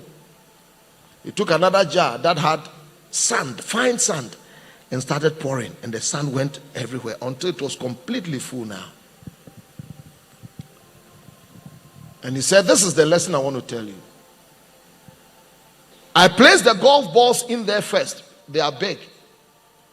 And the golf balls, ladies and gentlemen of Iyes, are the big important things in your life. Fill your life with important things first. Example, like I told you, your relationship with God. Your family. Family is important. No matter what you go to do outside, your family should be your number one. Your health, take it as important. Don't use your teeth to dig your grave because you eat everything. It's important. And the next one, the little gravels, the pebbles, are things that may not be as important as the first ones, but they are still important, like your job, like your money, like your house, your possessions. They are important, but they are not as important as your relationship with God or your family or health. Then the fine sand that he poured in, he said, these are the unimportant things in life. They are not too important, but they can fill the spaces that you leave open in your life if you are not focused. And listen, people, many of you have made this big mistake, but you can unmake your mistakes. You have filled your life with the sand first. And because of that, the gravel and the golf balls have no places to fit in your life. Please make sure that every day of your life, you put most important things first, then the least important things last. And then, as he was about to leave, they asked him, what about the 2 cups? You didn't say anything. They said, oh yes, by the way, in this life, make sure that you find the time, a lot of times, to share a cup of tea, a cup of coffee, a cup of drink with a friend. Don't be so busy that you don't have time for people. I read a book the other day. It's called Don't Eat Alone. It was not talking about food, but it was talking about life. Because sometimes people get to a place and say we are lonely. It's all because you did not invest in relationships. Human beings have invented a lot of things in this life. Aircraft, whatever, ships. Ships have done amazing. With ships, we carry cargo, ships, passengers. But the best ship you can ever sail in are relationships. I pray that these lessons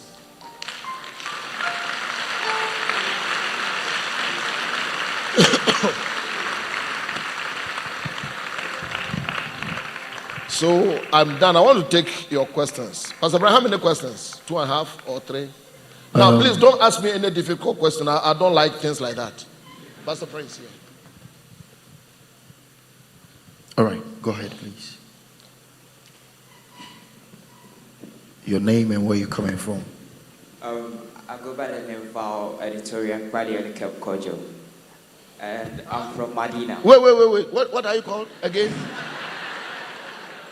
Valedictorian. No, you said something very, very European. Kojo. Yeah. Is it Kojo? Val. I was born on Valentine's Day, so my parents named me Val Editorial. But normally people call me Val. I'm known by Val. Yes, please. Val. Okay, Val. Val. I'm thinking about changing my name. That's why Val. It's cool, isn't it? Yeah, Val. Yeah, let's go on, Val. Okay, so I think yesterday God spoke to me, and He told me the reason I have so many great ideas, business ideas, and everything, but the reason why I'm still here and not having anything doing is pride. So yesterday I dedicated my time learning and imparting myself with how to deal with pride, because you can have influence and be at the top, and pride will bring you down just overnight. So he told me that I should let the youth know about it, and I should learn to ask. So as I'm here, a week ago, I started fundraising for a company I'm starting, Observe Deco, to recycle worn-out clothes into bricks. And in 10 years' time, as I stood here, I confessed in my life and told myself that in 10 years' time, I will own the largest recycling company in Africa.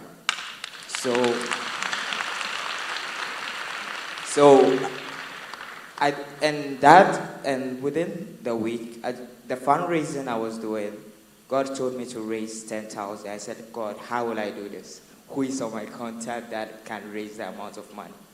And while sitting in the crowd, and you told us to take opportunities, it inspired me. I had a fire. While sitting there, I couldn't sit down until I stood up to talk. My stomach was burning. So I just took the initiative to stand here and then speak out my words. God, thank you very much. Thank you. Thank you.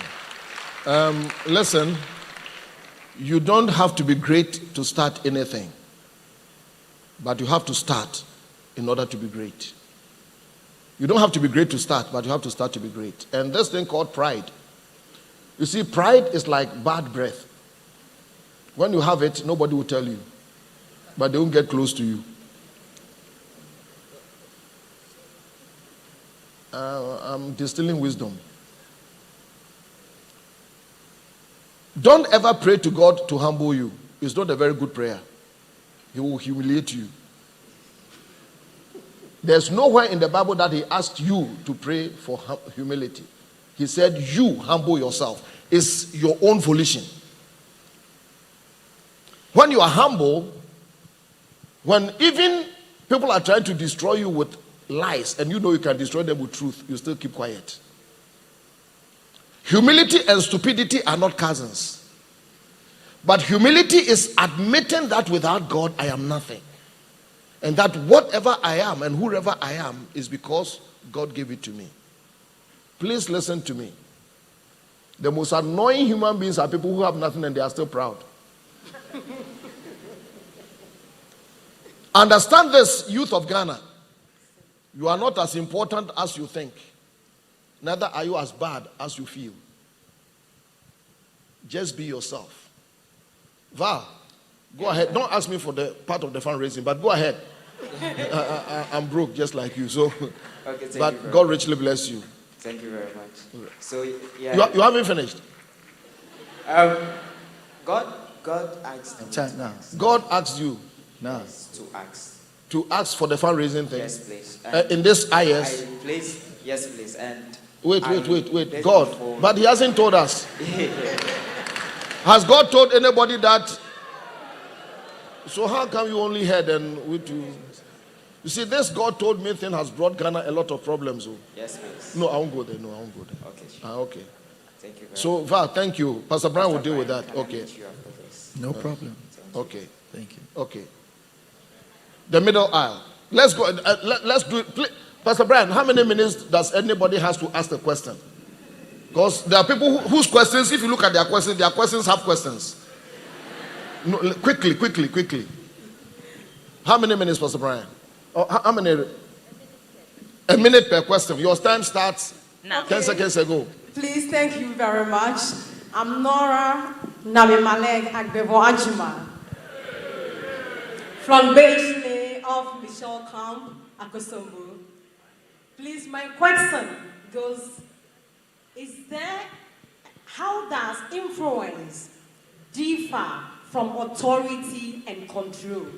Thank you very much. Okay.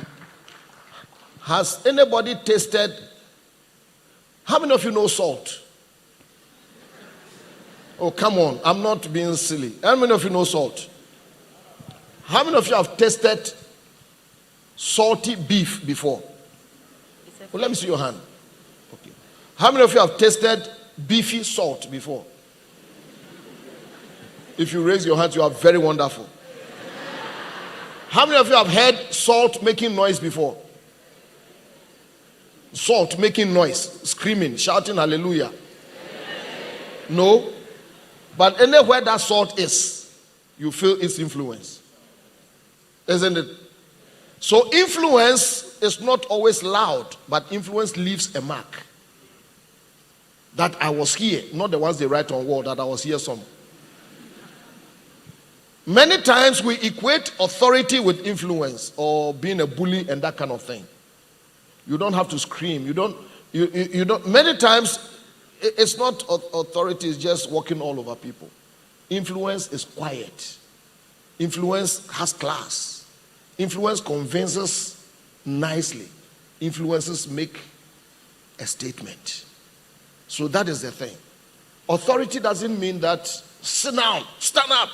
I brought you to the world and I can take you out if I want. When you do that, you only get compliance from people and not followership. Influence is you model something that people want to follow. So that is how it is like. Which way do we go? Left aisle, please. The boy in blue. Please go ahead. Please, my name is Asari. I'm from Akubusu. Asari, get closer to the microphone and speak up. Sir, please, my question is, if I'm trying to grab an opportunity and there are obstacles, should I continue or I should look for other things to do? There are other things. Like, you see, you have to... many things that I was planning and thinking about teaching you here, one of them was priorities. You must know your priorities in this life.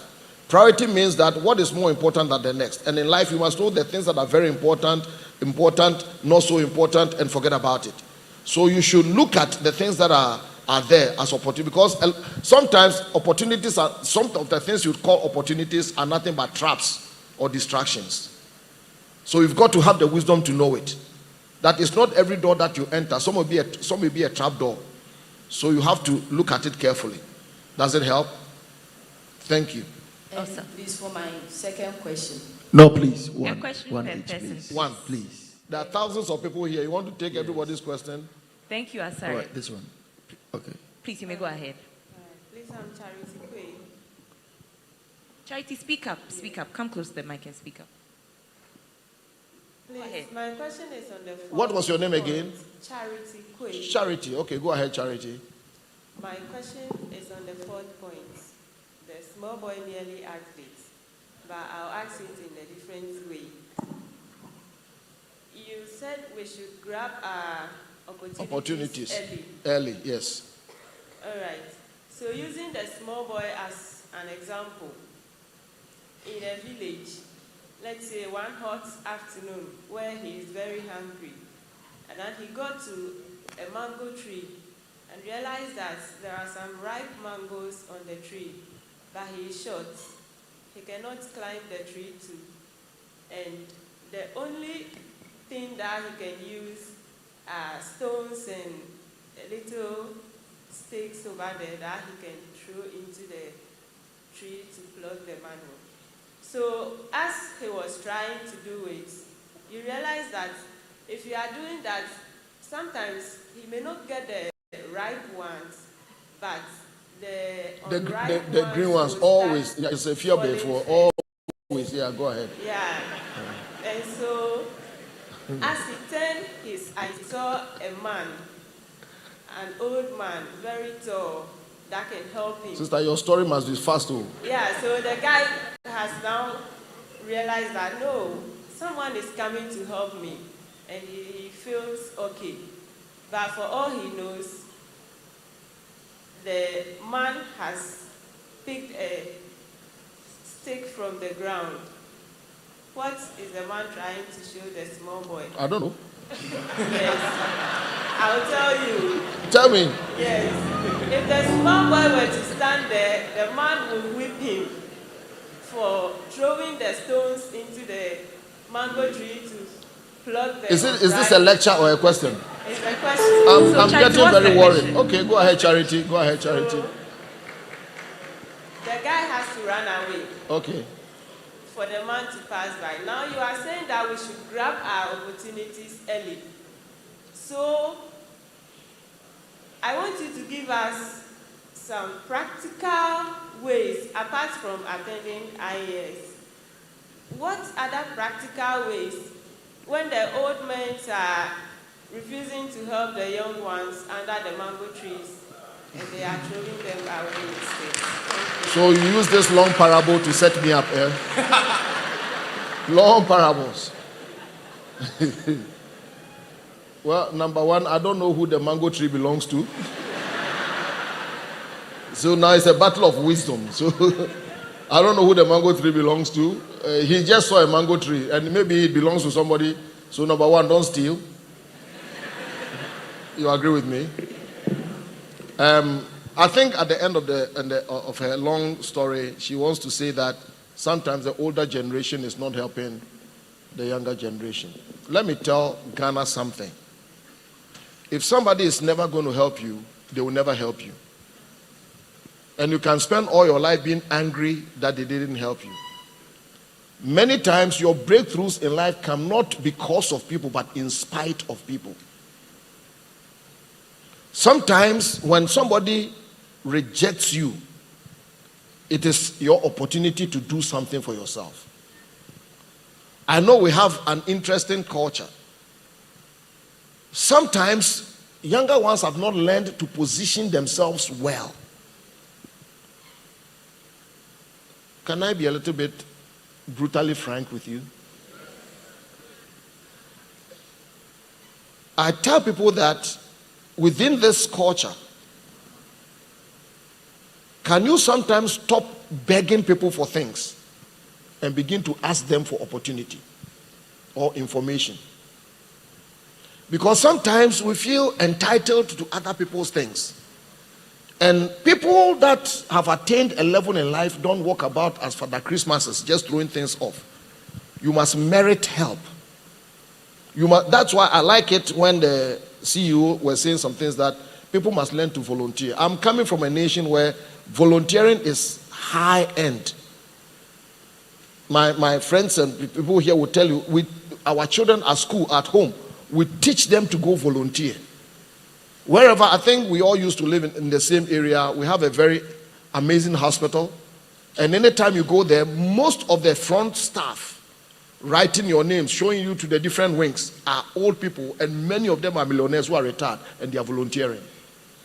Here, people want the money even before they start volunteering. It's not everything that has got to do with money. It's positioning yourself wisely. And when you do that, somebody can help you. Yes, let's go. Dr. Frank, unfortunately, that's all time will allow. Oh, that's all the time that... Yes, unfortunately. But she had taken one step forward. Can we finish with okay, very last question, please. Yeah, Pastor Brown can't sack you. Come on, talk. I'm his father. He can't sack you. Talk.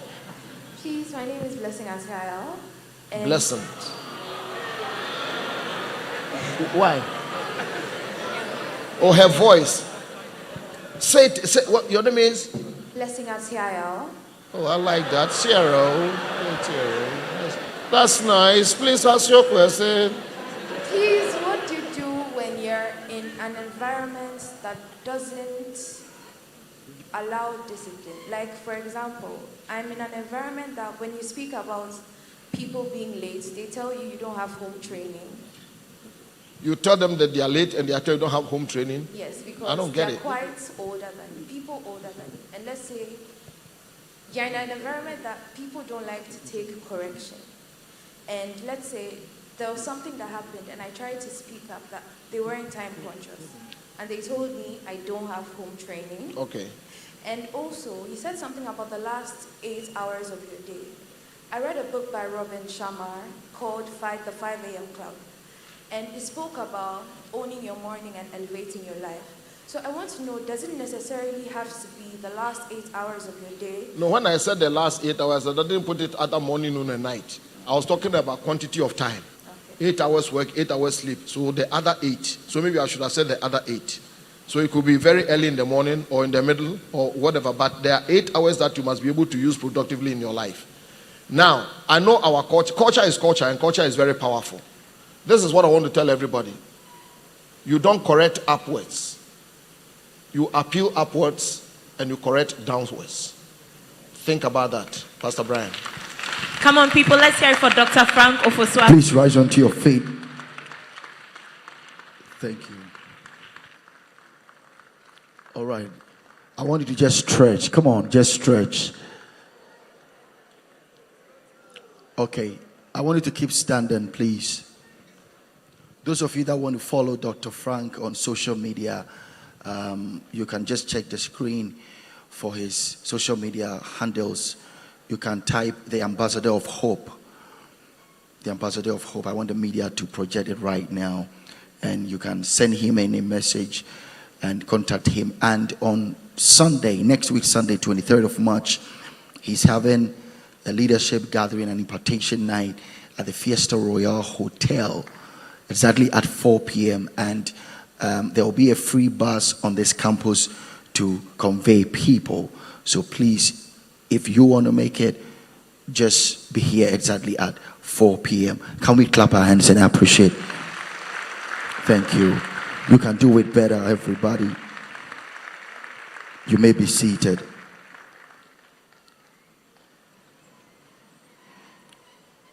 We are going to have our last speaker, but we want to appreciate KGL for standing with us this year. Can we clap our hands for them? I don't know if there's any representative here. ALX, I want the ALX people to come. Can you come right now, ALX, in 1 minute? And Healthy Haven Limited, who has been giving free drinks to everyone. We want to say thank you to them. Can we clap our hands? You can check them on social media. Healthy Haven Limited. Can I get the ALX people? Are they here? All right. Yesterday, last 2 days and yesterday, we had a free giveaway. Somebody miraculously got a free scholarship. And what we do is we just put something beneath your chair or those upstairs behind your chair. And we've done it again. So check it right now. Come on, just check it right now. So just check it right now. Someone is going to win a free shopping at Osebo the Zara Man shop. Someone will win that, and another person will win another scholarship today. So check it. If you get it, all right, let's clap our hands for her. What is that? Free scholarship. Can we clap? Are you a student? You are now going for your MPhil. Wow.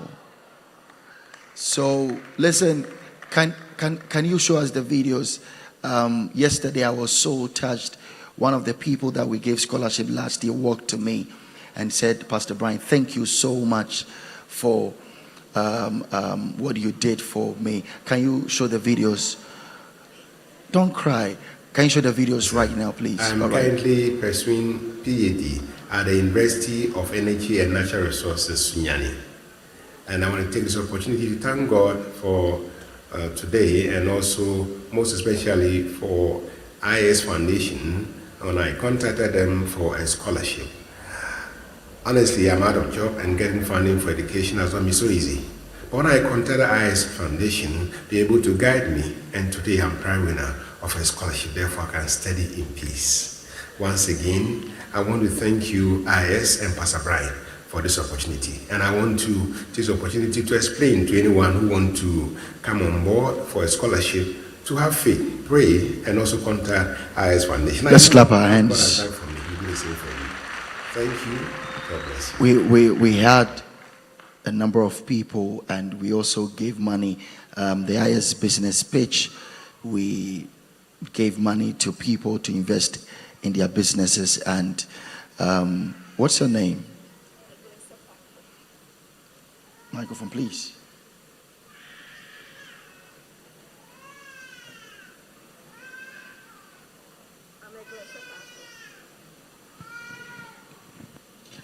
I'm Sefako. Sefako. All right. I think you are very favored, and we are going to make sure that you have a successful journey in your MPhil. Can we clap our hands for Jesus? Amen.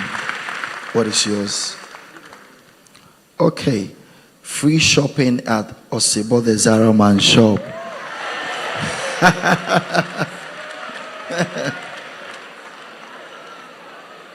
All right. Can we clap our hands?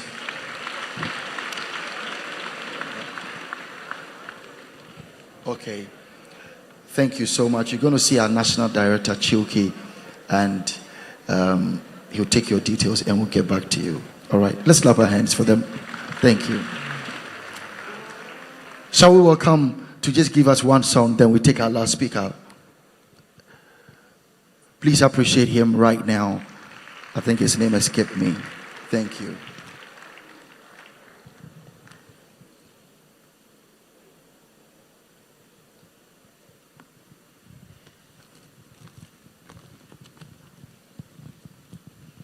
Put your hands What is together. it? What is it? What is it? Ask Tony. So, Let's go.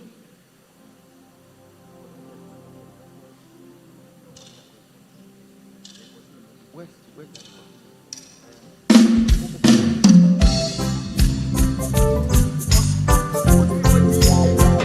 How many of you know that next year by this time you'll see that God has worked in your life? If you believe it, say yes. Can I get someone to lift your hands? It says, He never sleeps nor slumbers. My God, the promise keeper, sees every tear that falls. My God is never early, and He is never late. He's always right there on time.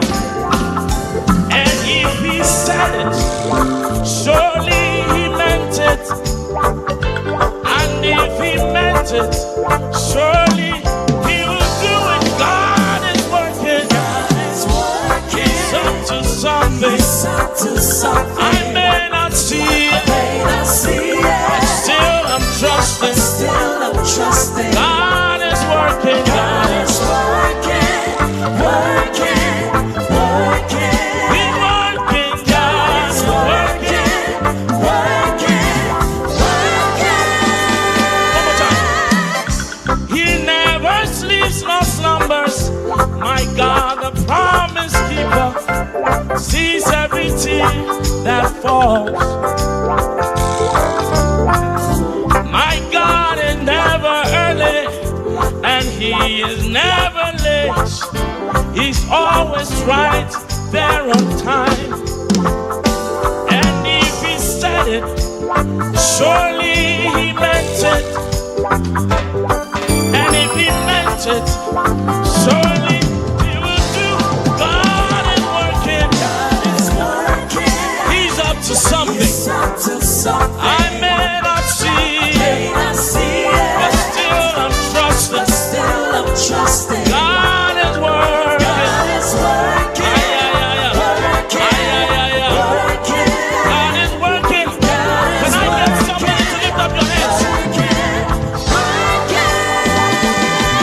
Say, boo boo ba boo boo baby, boo boo ba boo boo baby, baby. Say, boo boo ba boo boo baby, boo boo ba boo boo baby. Everybody lift your voice and sing. Boo boo ba boo boo baby. Ay ay. Boo boo ba boo boo baby.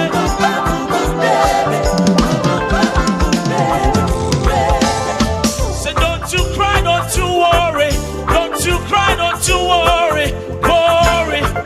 Don't you cry, don't you worry, don't you cry, don't you worry. Everybody say, don't you cry, don't you worry, don't you cry, don't you worry, worry. Don't you cry, don't you worry, don't you cry, don't you worry, worry. All right, there's a song I did last 2 years, and I want to release that tonight, like right now. Is that okay? Can I do that? Yes. It says, broken pencils, still write. And from Iyes, no matter what you are going through, you're going to make it. Let me give you a 6. F. 6 1 4 1. Everybody say 6 1. Everybody 4. Don't get discouraged. I see you fighting all the demons in your life that have wreaked heavy carnage. Yeah. Don't be dismayed. I know you think that your dreams and everything that you hope for has seemed to delay. My God. Looks like your problems don't seem to go nowhere. Just take a deep breath. People talk about you, they don't know you. It's got you down and really, really stressed. Don't tell me you don't know the trouble I've been going through. You serve no sin. We all go through the same thing you did go through too. Who told you the lie when you fall is the end of your life? I heard a whisper from above. I pray it opens up your eyes. Broken pencil still writes. Keep on writing. Fallen soldiers still fight. So keep on fighting. One day you'll lift up your eyes to the skies and your light will be shining. Yeah. One day you'll win. One day you'll win. Can we do that? Broken pencil, sing. Broken pencil still writes. So keep on writing. Yeah. Fallen soldiers still rise. So keep on fighting. One day you'll lift up your eyes to the skies and your light will be shining. Oh, one day you, one day you, one day you. The truth is, news around this life is not fair. Greed is all we see. You gave your heart to the wrong folk. They broke it. Now you put it on Instagram. Fake life on Snapchat just make you feeling ungrateful.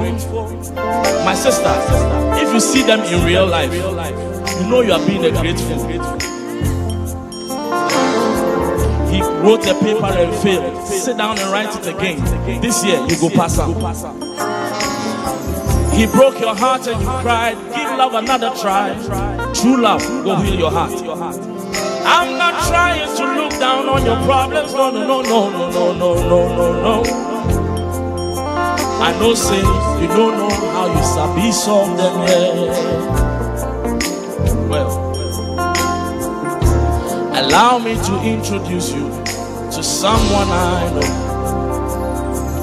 He's a specialist in handling cases and issues with the blow. So broken pencils still writes. Keep on writing. Fallen soldiers still rise. So keep on fighting. Yeah. One day you'll lift up your eyes to the skies and your light will be shining. One day, let me hear. One day you'll whistle. One day your wedding bells go ring. Yeah, the first class you go get them. One day international scholarship is calling your name. One day next year by this time you come out of your own house. One day you shall go ride your own car. One day you'll be traveling in and out of this country. One day one day you win. One day you hear you sing. Broken pencil, sing. Broken pencil still writes. Keep on writing. Fallen soldiers still rise. So keep on fighting. Yeah. One day you lift up your eyes to the skies and your light will be shining. One day you will. Clap your hands.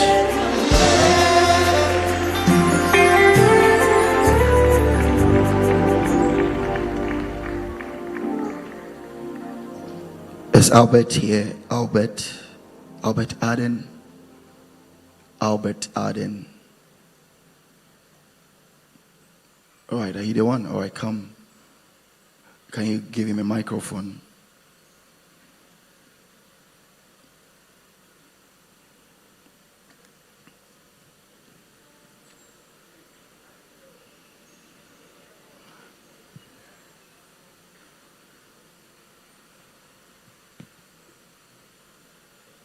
Show them what you got to do in 1 minute.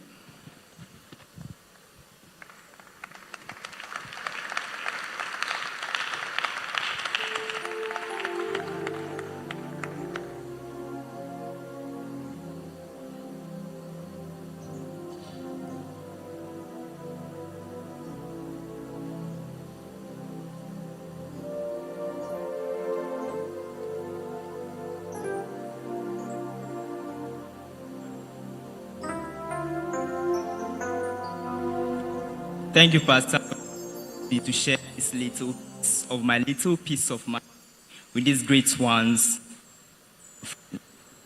If you are not here, kindly spy on me so you can easily get in. Spy. Okay, we've been hearing influence. Wow. For you to be the biggest influencer, have you had to solve if there's any manual you have to look at? Today, I have a manual here, and I'll be taking you through it. Flipping from the beginning of pages.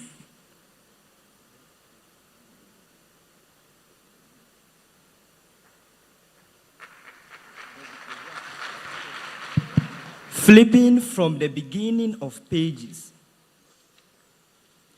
Ages. Stages, where time take the beat of eternity's breath, time.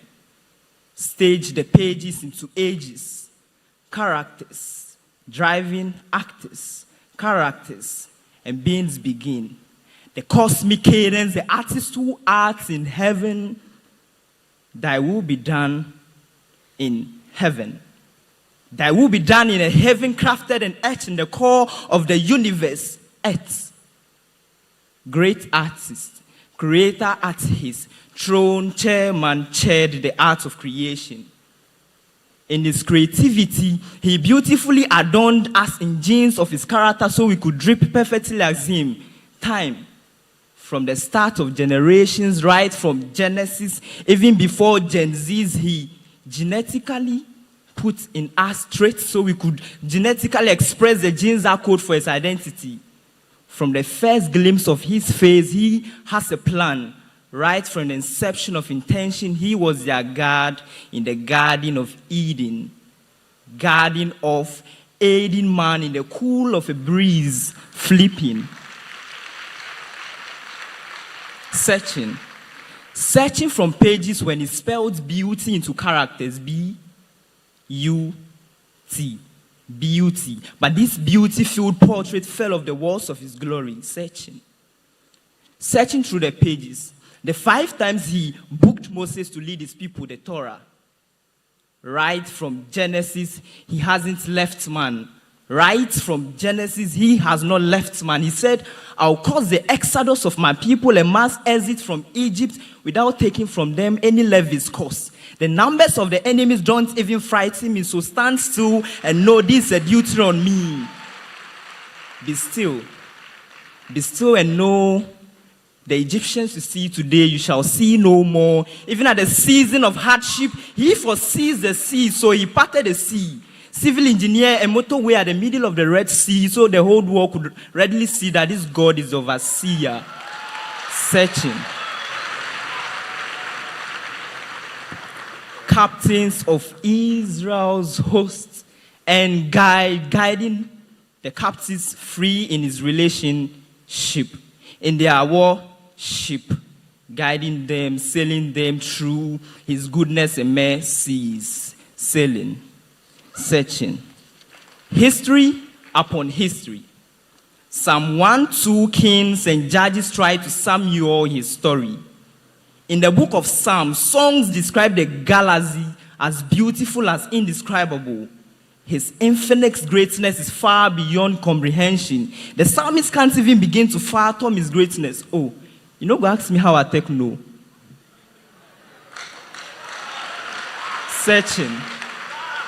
Searching through the pages from the time when they foretell us the Messiah from Isaiah to Malachi, since Habakkuk, way before the Last Supper, since Habakkuk, Abba cooked and baked the bread of life in a hot oven so we could feed on him daily. Bread, a savior that would bear the weight of the world's iniquity, so you and I could be weightless. Lighter, the light of the world, the light of the world, a glimpse into the future where grace offers redemption. Gospel, God's offer of salvation proclaimed as eternal life, the gospel. The KG we've been waiting for. The KG we waited for. The King of glory we waited for. Lift the weights of the heavenly lady lighter. Radiance. The radiance of God's glory. The firstborn of all creations, firstborn of life, firstborn from the dead, Jesus. Just as mankind and human, so was a kind man and humane. Science couldn't even explain his signs and wonders. Before he started doing science, he was already into business. In Luke 2:49, he asked why they looked too far from the line to search for him. Didn't you know I must be in my father's company, managing his business, exploring his assets for more gains anytime he takes risks? Didn't you know? Fast forward to one of his outreach projects when he donated to 5,000 groups of people, so increasing the GDP of the land. He was a great economist, yet he was a great scientist, performing signs and wonders. He was an ophthalmologist. He made a blind see, orthopedist. He made a lame walk. He was the greatest medical doctor ever. He made the lame walked, the sick healed, the blind see. He was a nurse while attending to his father's business. He was busily attending to the sick. He was a businessman. This God, he is a great God.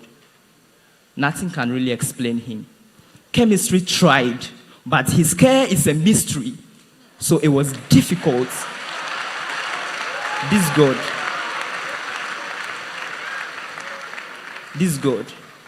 Or you want me to talk about how he prepared carbonated drinks, wine, from molecules of water, H2O. Or about how he defied the law of gravity, ascended to heaven in negative acceleration without free fall. Or about how he walked on water even when he had no surface tension. Or about mathematics, how he startled every law in statistics. How he made populations out of samples, fed a population of 5,000 plus with a few samples of bread and fish, still with remainders, improper fraction. Thank you. You continue. Can we give it up for? You know what? This is what Iyes stands for. This young guy, right? I don't know how he got my personal email. He sent me an email over 50 times. And when I was sitting down, I don't know how he got my Ghana number. He just sent me a text message and he said, please, Albert Arden is around. Don't forget me. Such a gift. I'm proud of you. Go to Oscar. Oscar, give him £100. He'll give you £100. That. Go. Get it right now. Rise onto your feet. Wow.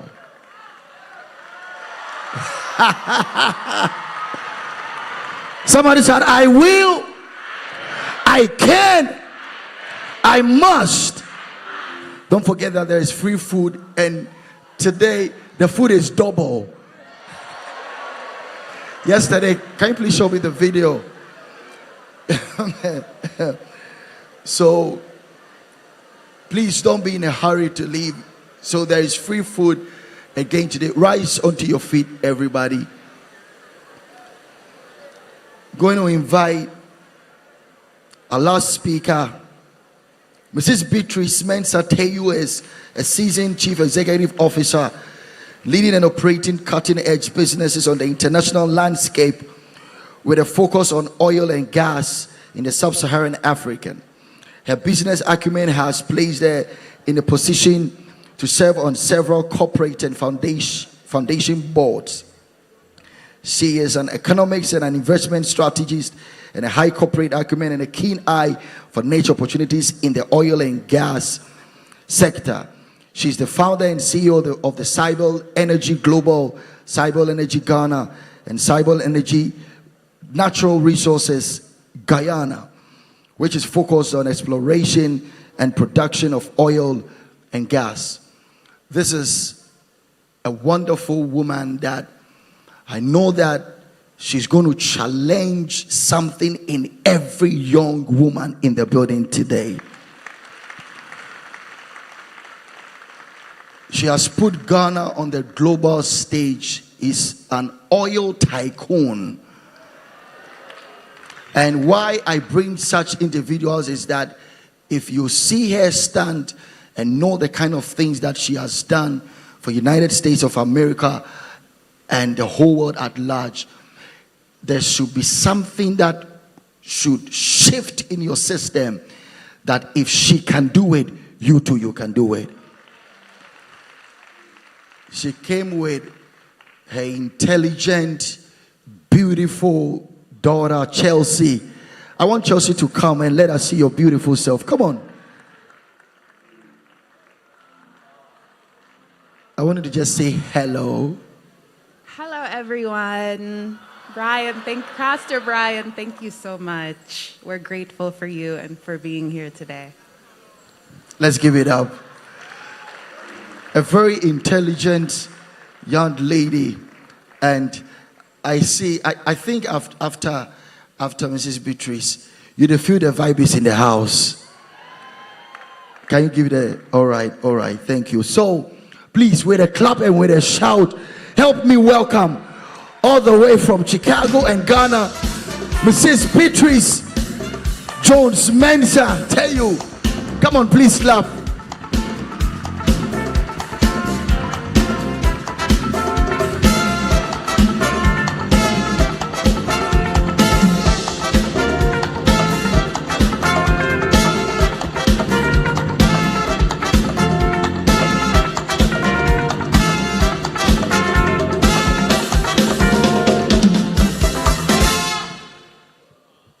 Wow. Thank you, Pastor Brian. Please sit down. Thank you.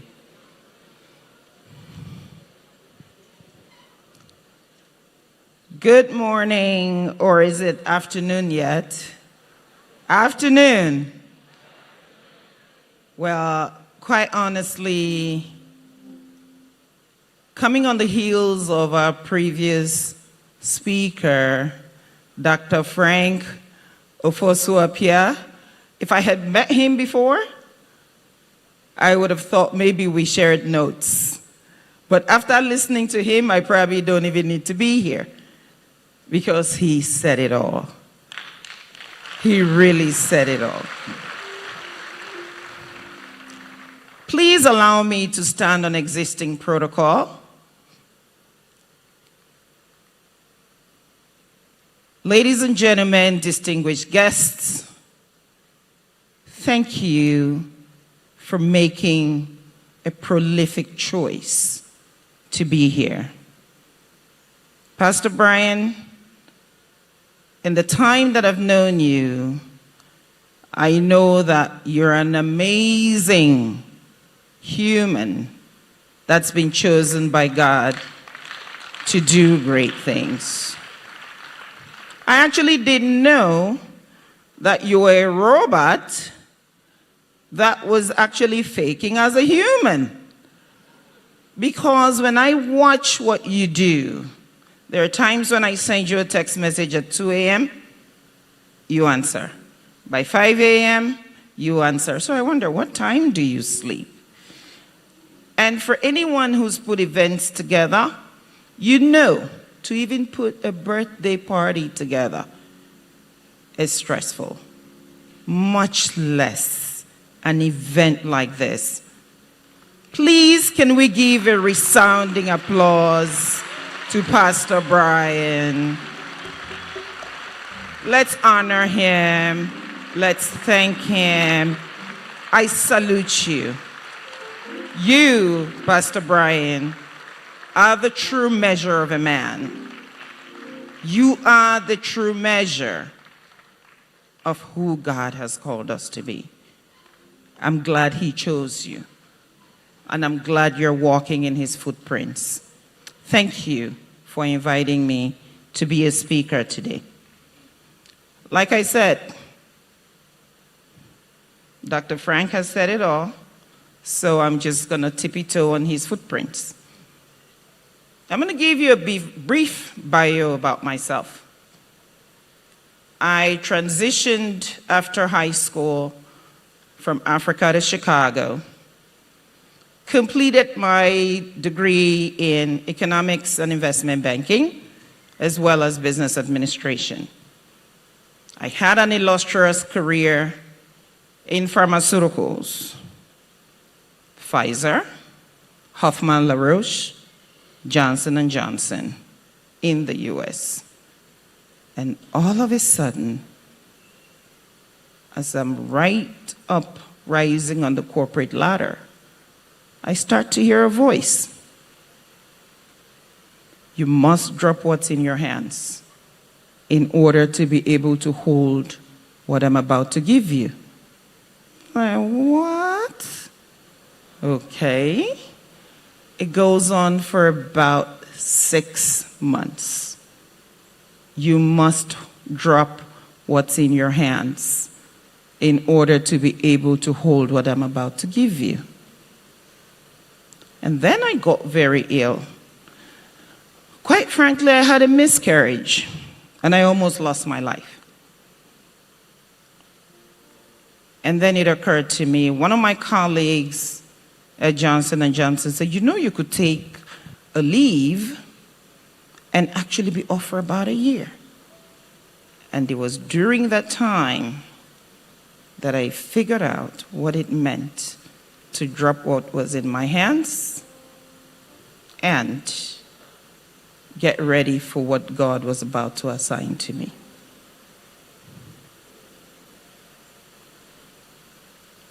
He had asked me to quit my job.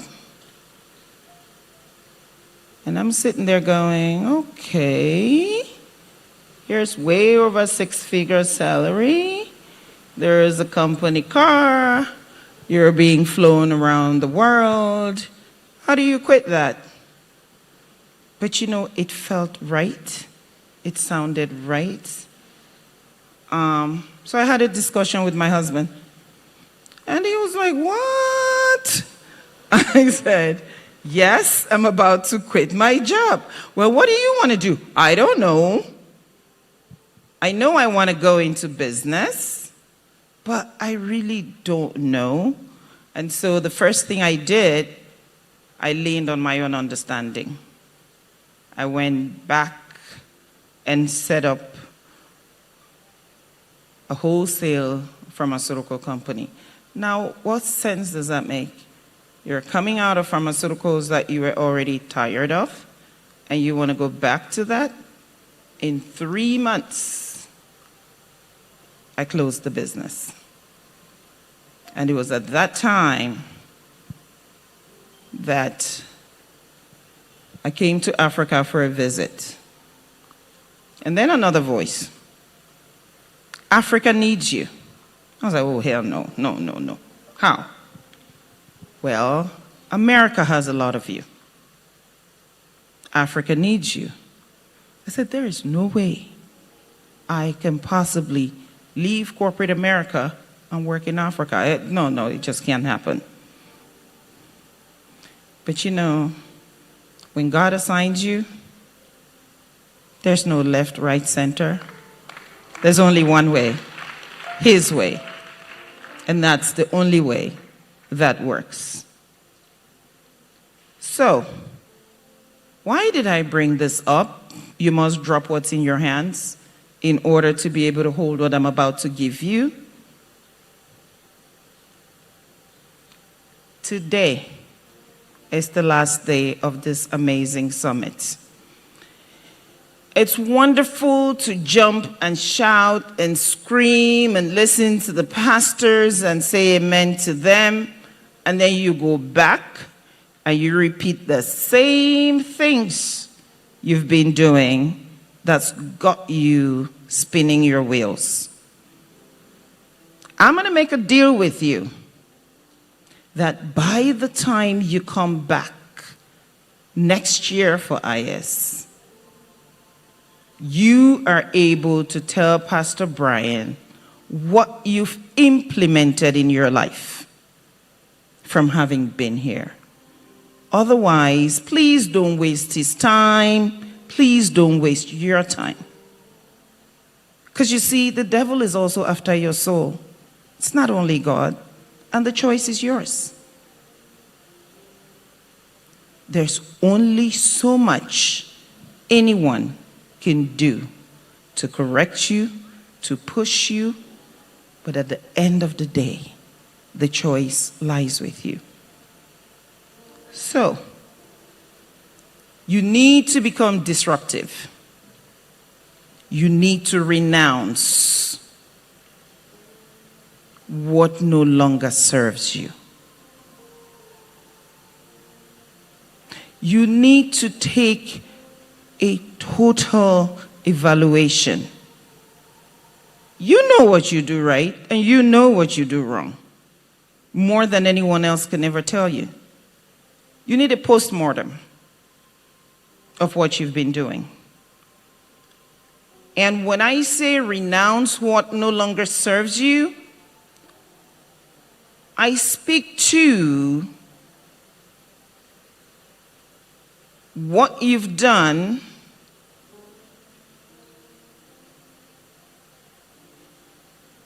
I'll just like to pause to acknowledge our Queen Mothers and our chiefs who just came in.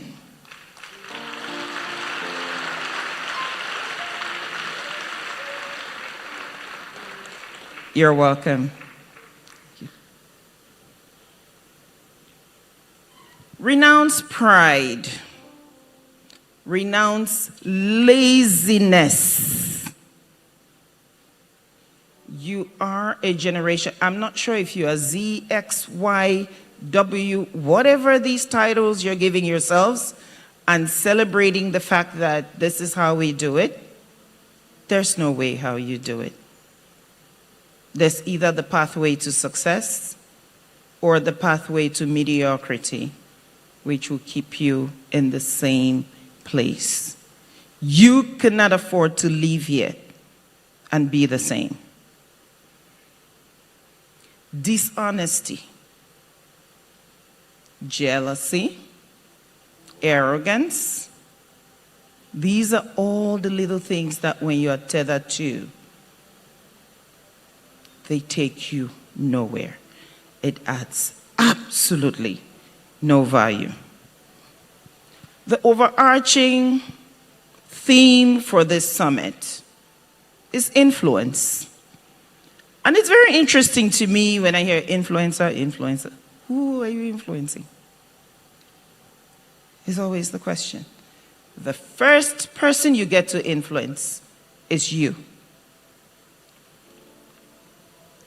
I remembered going to a high school once. This was several years ago.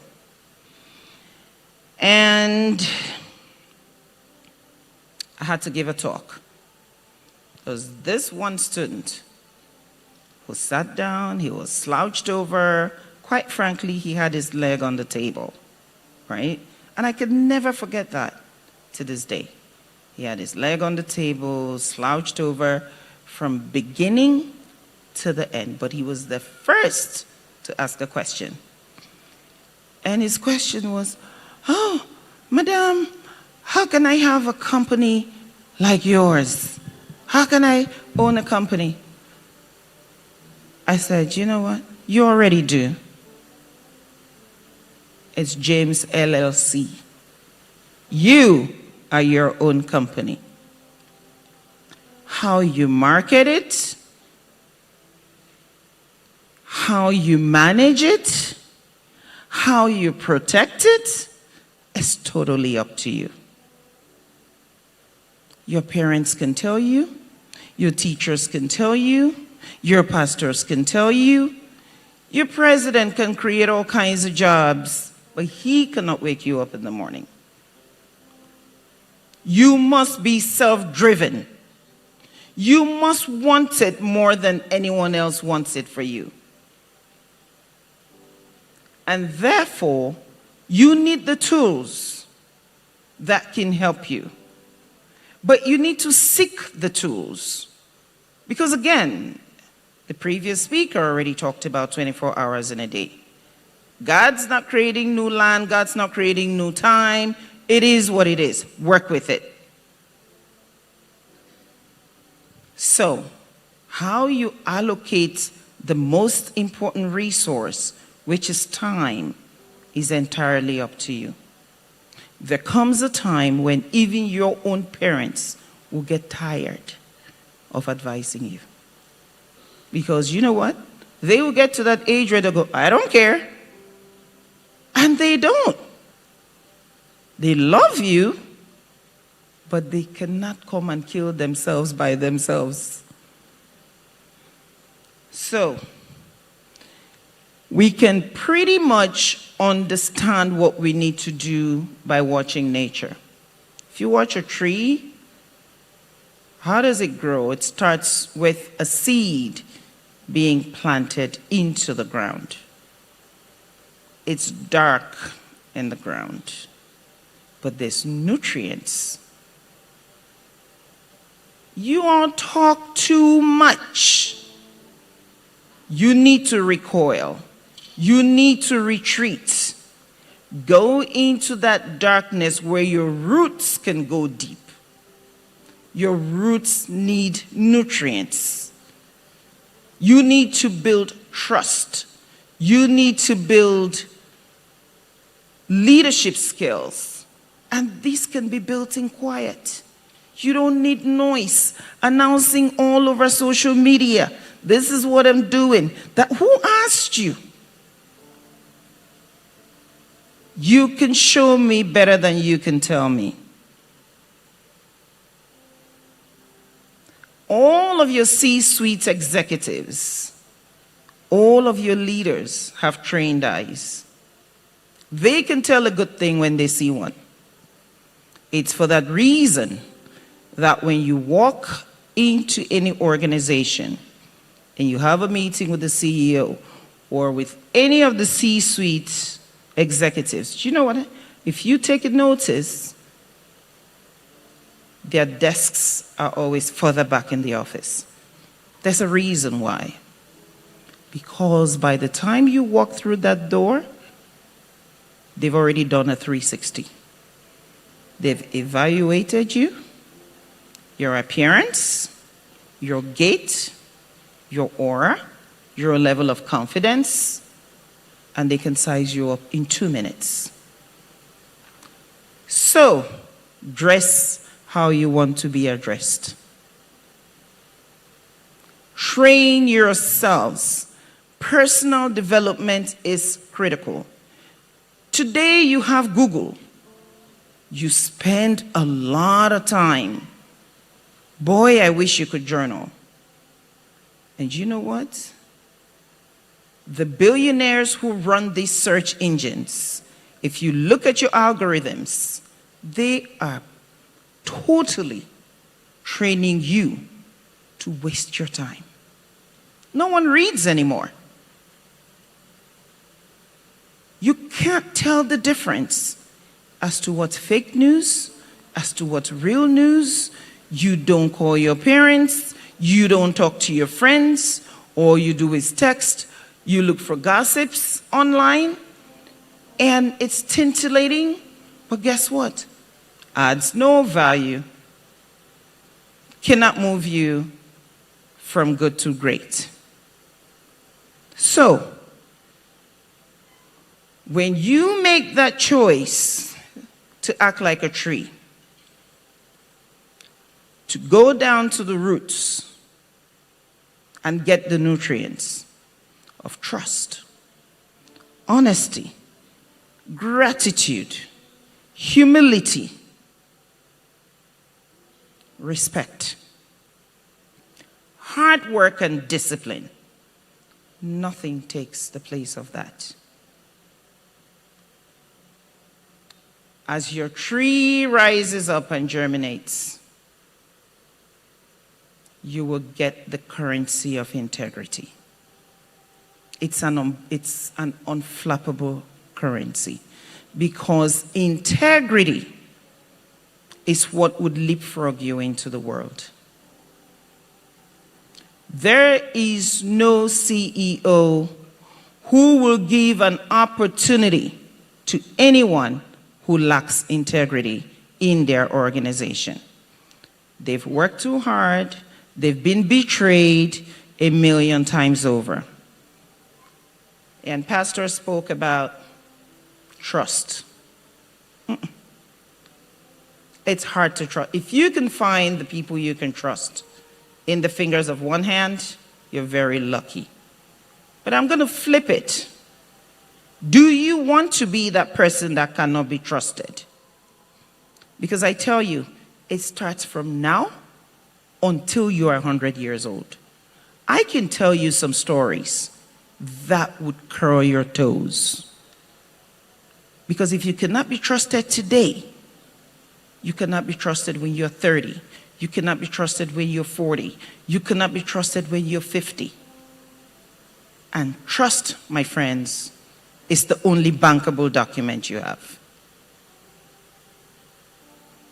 If no one can trust you, no one of influence can hand anything valuable to you. So it's imperative that you be the kind of person that your friends can trust, that your pastor can trust, that your leaders can trust. That's more important than you worrying about who you can trust. It's very critical that if you know where you're going, the journey starts today. Because quite honestly, if God had told me what my journey was going to be, I would have said actually one thing to him: no, thank you. Because he never showed me all the bumps in the road. But he always told me it was a journey.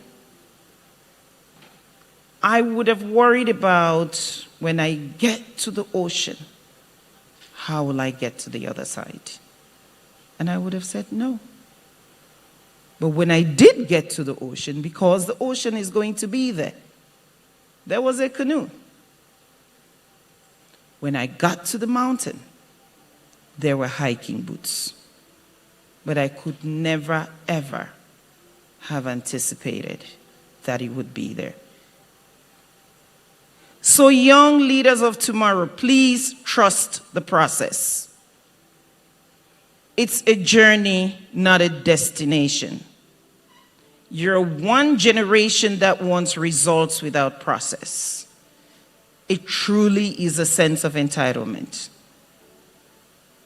That process is actually what makes you successful. Those challenges are referred to in the Bible as God having you in the potter's wheel. You need to stay challenged until you are ripe for the circumstances.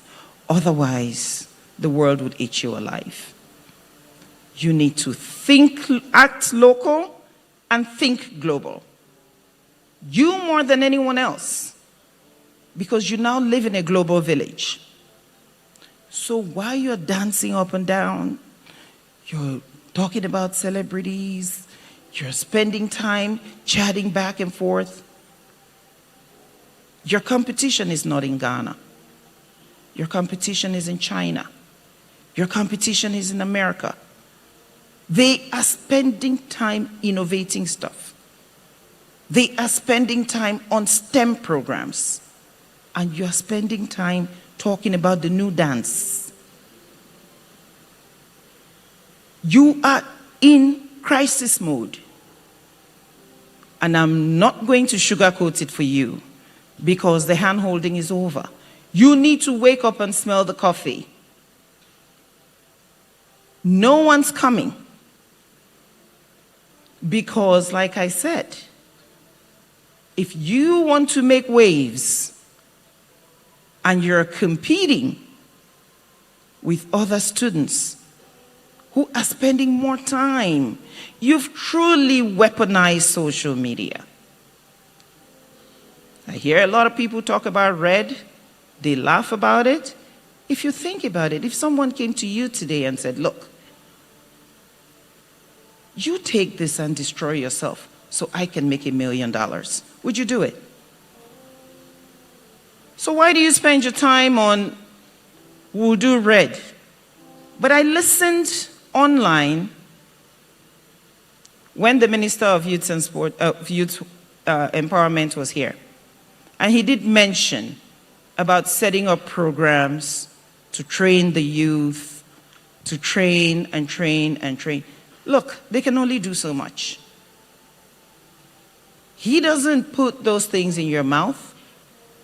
There's only so much he can do. The other disease he needs to train for is social media weaponization. These smartphones were not intended for you to waste your time. There's so much you can learn, but there's even more you need to unlearn. At the end of each day, you need to take inventory. You look forward to birthdays and you're all excited. My 2 daughters are here. I'd love to acknowledge Clarice is here as well. Elion, Pastor Alex Brown, my staff, Philippa, Priscilla, Maxwell is here as well. Just all amazing people. But I'm saying this to say, look, when you weaponize social media, you're going on the, do you see who's trending and who's not trending? How does that help you? Now, I can tell you something about President Barack Obama. I need you to read autobiographies of leaders, because there's a concept that success just happens. No, success is intentional. If you know where you want to be 10 years from now, it starts today. If you know you want to go into politics, you start the pathway today. Understand it. If you want to be a medical doctor, understand it. The whole concept of this person is going to come help me. Nobody is coming. You earn the help. And can anyone trust you enough to help you? Trust is your most valuable commodity. Are you someone that can be trusted? Or do you mask until the trust is given to you, and then the real you comes out and you betray the trust?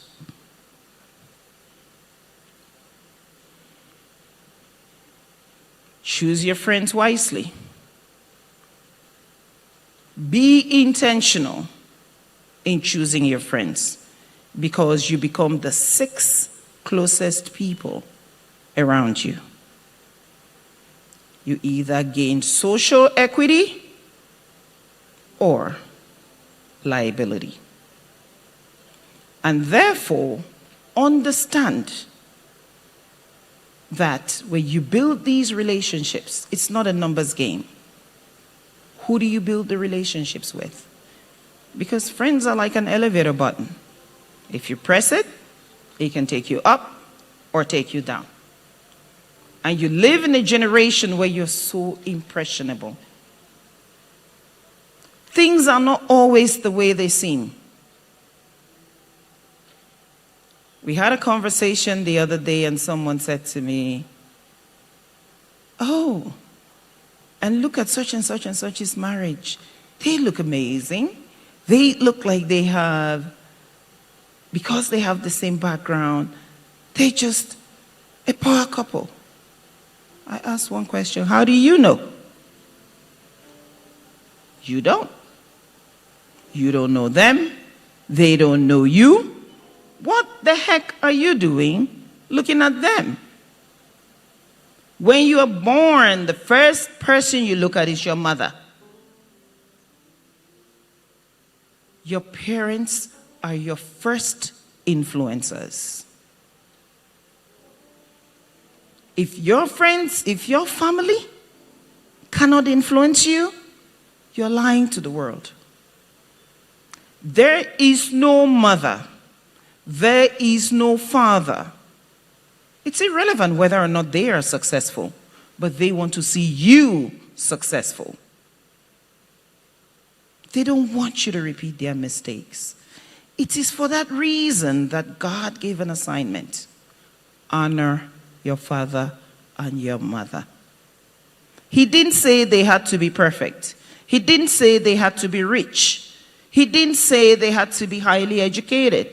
He said, honor them with a condition, such that your days may be long. Because why?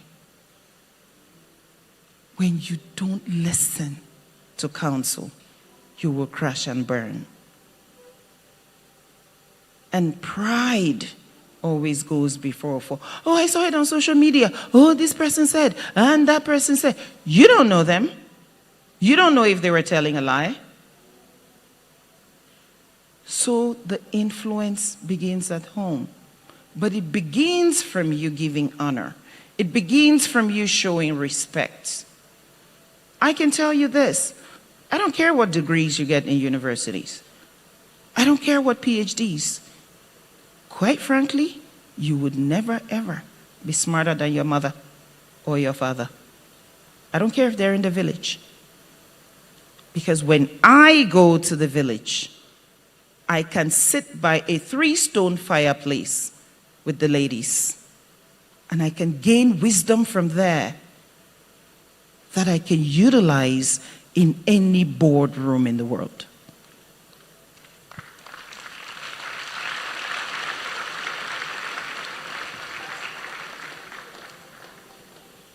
So please get over yourself, because God can bless you through anyone. You just never know who you're sitting next to. You never know who you're talking to. And we've come to the time where mediocrity has become a status quo. I want the job. I want the this. I want the business. But I'm not willing to excel. I'm not willing to go above and beyond the call of duty. So your mediocrity has become other people's opportunities. A friend of mine is building a resort. And he said to me, he said, B, I have fired all of my Ghanaian workers. And I brought in everybody on site is from Togo. Make it make sense. Because watch artisans in Africa, and it's quite a phenomenon. We just want to do the bare minimum. I had some renovations to do at home recently, and I'm watching this crooked line at the wall that's being painted. And I promise you, I talked about it for 3 weeks straight. Yeah, madam will correct it. Yeah, madam will correct it. And he'll actually come and paint over it, and it would look the same. So at a point, I really got tired. And I said, you know what? Don't worry, I'm going to get someone else to do it. All of a sudden, within 3 days, he came back and he did it right. So I had a conversation with him. I said, you know, excellence is not a luxury. It's a mandate. When you do it right, you're making a statement. When you do it right, you are rising above your peers. Because believe it or not, there is no leader, just like parents, who do not know all of their children. They know all of your strengths and weaknesses. And that's why you would find an African idiom that says, what a child can see, what an adult can see sitting down, a child cannot see standing on a ladder. Because the adult has been there, done that. The more the world changes, the more it stays the same. The things that are changed are your toys. Your humanity is still the same. Kindness still feels the same. Love still feels the same. Generosity still feels the same. That, my friends, does not change. So the new phenomenon of money, we need to make money. I'm going to explain to you the difference between money and wealth. Money is riches. If you're gifted $1 million, you truly can finish it in a month. But wealth is your integrity. Wealth is a bankable document. It's your ability to pick up the phone and call someone to do what they would not ordinarily do. To do what you would have had to pay for. I remembered when I opened up a joint venture heavy equipment rental Caterpillar company. And I had a tough fight. Because it was then that I found out that there was not one Caterpillar owned anything in the world by any black person. It was quite a journey. But I found favor with the president of Caterpillar.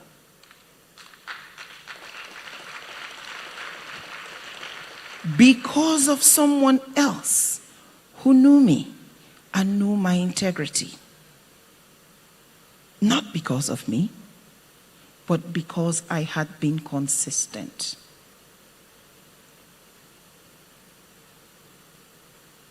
Because of that, I got favors that I could not even afford. That's the meaning of wealth. Wealth is not in your bank account. So stop chasing and compromising. When you embody trust, when you embody integrity, hard work, discipline, money will chase you. The spirit of excellence attracts money. But the obsession with money is going to make you compromise your ethics. And once your ethics are compromised, you would lose a lot more than you would have gained in short term. So, use your critical thinking, use your analytical reasoning. There is nothing you have to have. And some of the ladies here would understand when I say this. I had one of my colleagues, we had this meeting in Houston, and I had waited for my Birkin bag, finally got it, all happy, you know. So I took it to the meeting. It was about maybe the fourth time I was even using the bag. I'm not going to tell you how much I spent on it because it's irrelevant. But we sat in the meeting and he goes, "Hey, B, as for this bag, my wife has been wanting it for." I said, "Oh, how?" He said, "My wife wants this bag. Please, I beg you." I said, "Who begs for this kind of bag?" Before I knew, he grabbed the bag, poured my stuff out of it into a plastic bag, handed me the plastic bag, and ran away with the black Birkin bag. And if he's listening, he knows himself. But you know what? It was actually a compliment. And I actually felt good that he could go that far above and beyond of duty to do something for his wife. At the end of the day, it is things.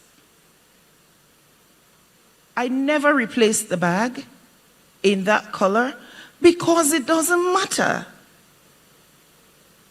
I took my stuff back to my hotel room, fixed it nicely, put it in my suitcase. When I got back to Chicago, I put it in another bag. The world did not end. That's exactly what I'm trying to tell you. Don't lose your ethics. Don't lose your morals because you're trying to get a thing that depreciates. Cars depreciate. Handbags depreciate. Clothing depreciate. Everything goes backwards. The only thing that counts is character. Character will see you through challenges from left, right, and center because you will be consistent. You are either consistently inconsistent or you are consistent. You are either someone that's reliable or you're not. And so don't have that self-limiting mindset. Oh my God, this person has this new car. So what? Is it your car? This one's going on this vacation. So? Did your parents go on that vacation? Why are you giving yourselves unnecessary stress? And the stress is not about competing to be the best. The stress is about acquisition of material things. Don't get me wrong. I love nice things, but there's nothing that I have to have.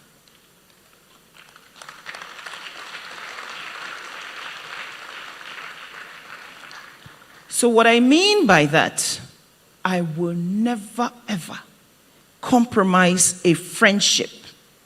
I will never compromise my family just because of money.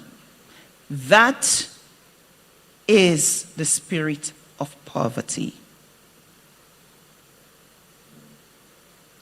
In French, they would say le pauvre d'esprit. It even has more power. Because what that means is that it's one thing to lack vision.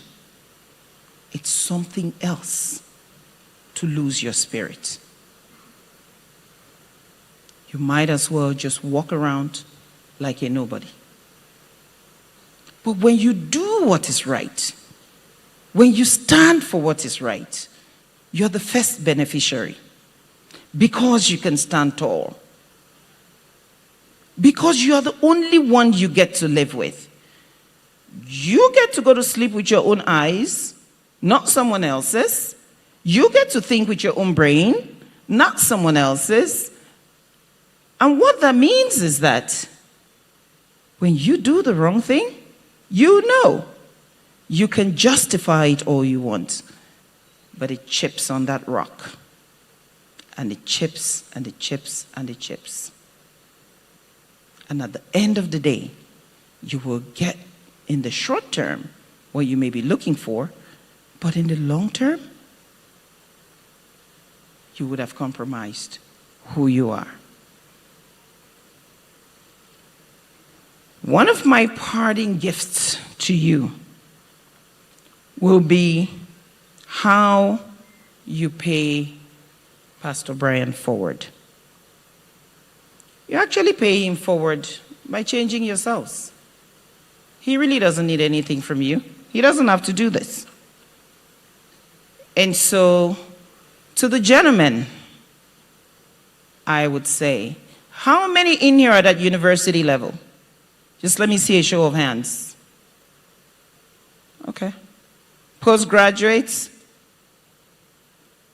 business, entrepreneurs, high school. Okay, so it's quite a mix. Okay.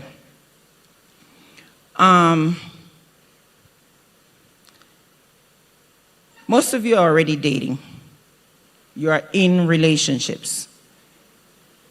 We are in relationship crisis. There is a war going on. Whether you all want to talk about it or not, there is a war going on for absolutely no reason. So I would say, chivalry has never been lost. Go back to the basics. Be the kind of man that when your name comes up, they can say, he's a scholar and a gentleman. That's the meaning of education. So many of your parents have sacrificed. I'll tell you, everyone who knows me knows the people I admire the most are the market women. They are the backbone of the African economy. They get up at 5 o'clock in the morning, maybe 4, and they don't go home till late at night. They have babies on their backs. They make it happen. We've never considered if they should go on strike. What happens?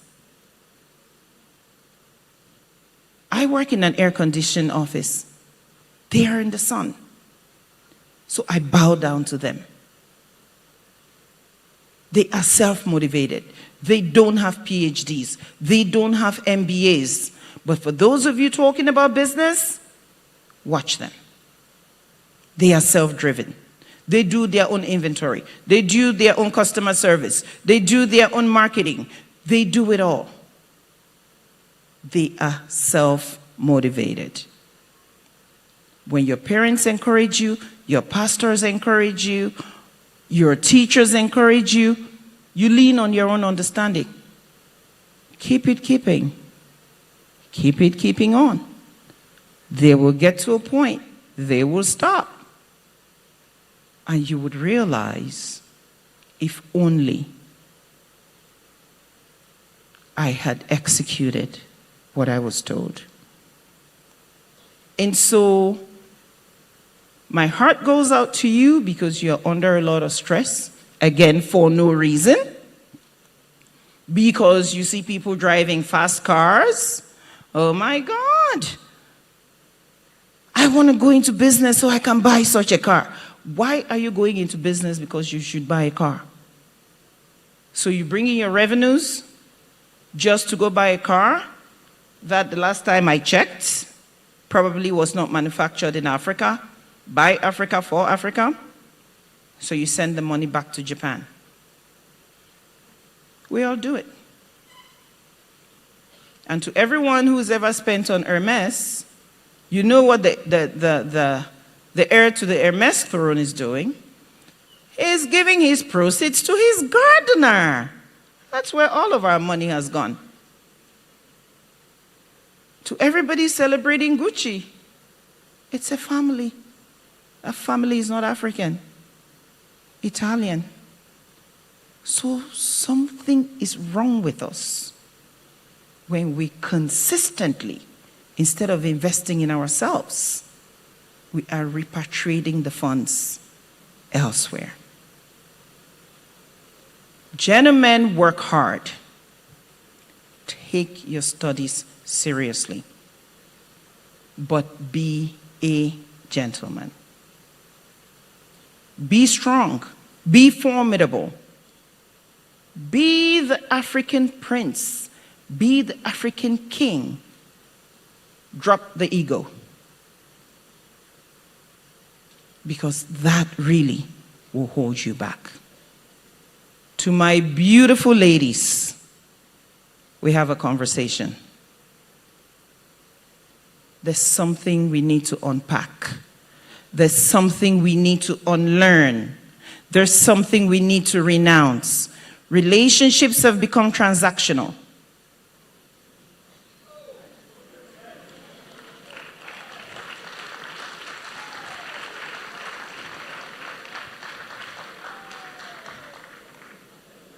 You're dating a guy. He is not your father.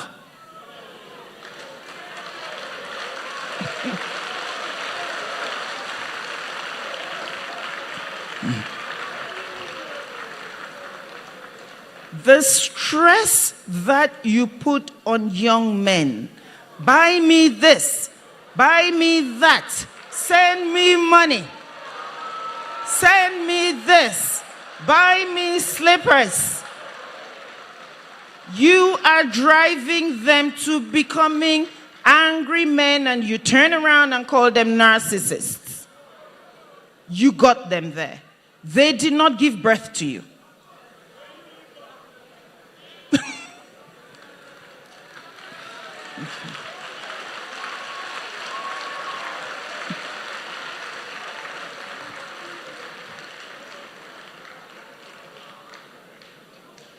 Go back to the basics.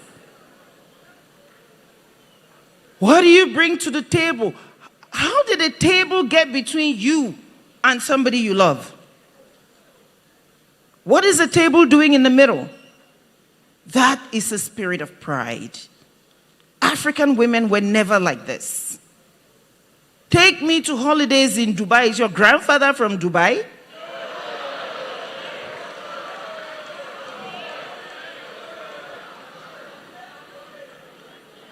You see, do not copy things that do not apply to you. Your friends, maybe this friend may be lucky and may have, but you know, the amount of time you spend depending on this gentleman or this boyfriend to do this, that for you, you could have spent it in self-determination. You could have spent that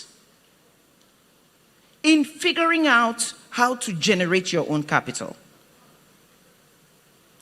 Why don't you put yourself in positions whereby, even if that guy needs something, you can help him?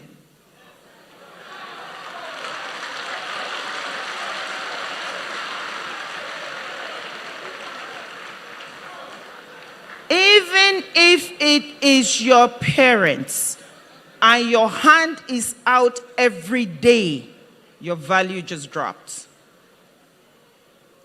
Show me a woman who knows to be human, to understand when the man is under stress, and knows to either egress or step in and amplify him by lifting him up. You are probably about the same age. He's going through the same things you're going through, but you want him to send you Momo. Why? Why?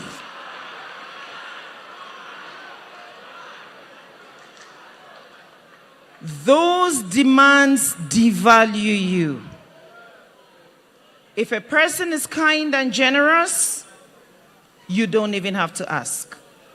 But by the same token, even when you are married, that relationship should never be transactional. You must complete each other. You must bring value. Being pretty is not enough. I'm sorry. Everybody's pretty. So be the kind of woman that can be a pillar for someone else to lean on.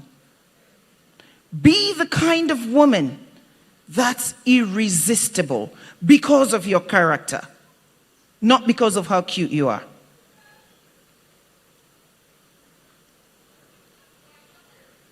So we need to unlearn.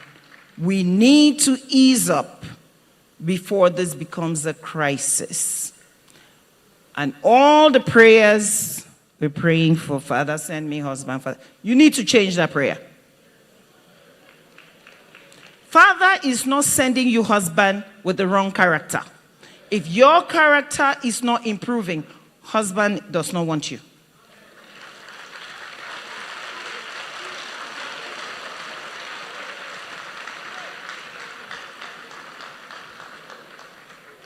Your prayer should be, Father, make me the most formidable woman that ever walked the earth.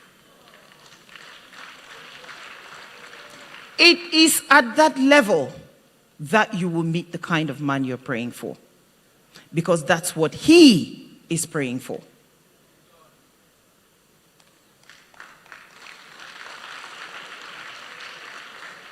Never sit down and think, I'm so deserving.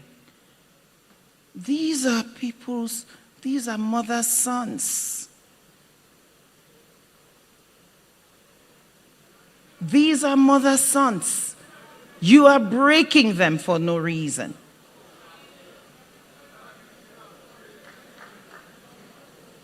You know, even in the Bible, there's so many different ways. And I don't want anyone DMing me talking about God said, be the provider, be the provider. Providing is not just money. You can provide by standing in the gap for someone. You can provide by being encouraging. You can provide by adding value in different ways. So if the person doesn't have money, they may have something else. Look to what is right.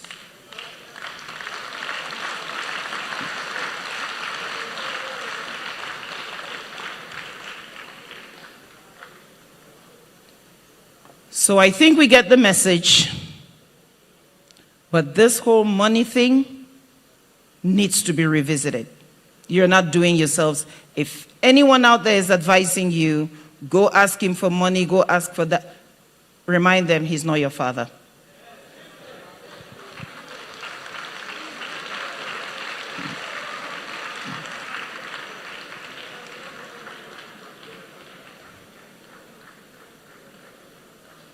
So be encouraged. Women today are vice presidents. We have one in Ghana to show for it. Women today are ministers. We have several. Women today are presidents. Africa has showcased presidents forever. Don't be the kind of woman that just stands with their hands out. Be the kind of woman that should something happen to your husband tomorrow or to your boyfriend, you can be the pillar that holds the house.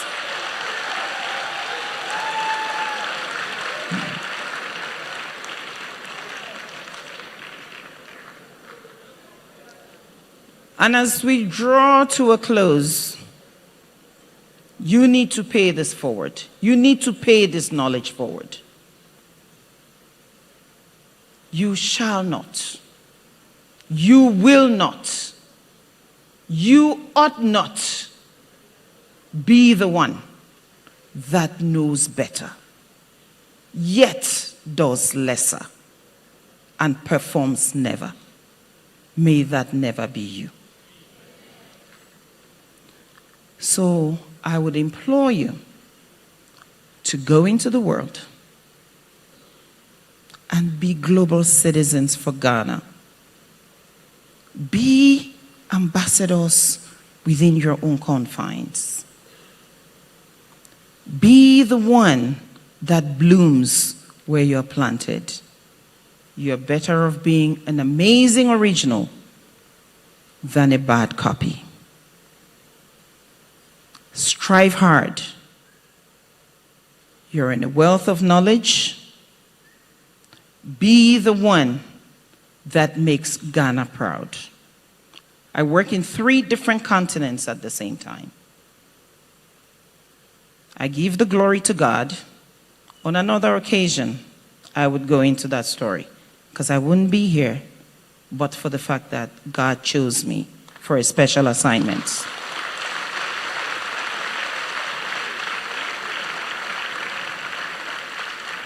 And the assignment God had for me, He gave me the husband to be the backbone.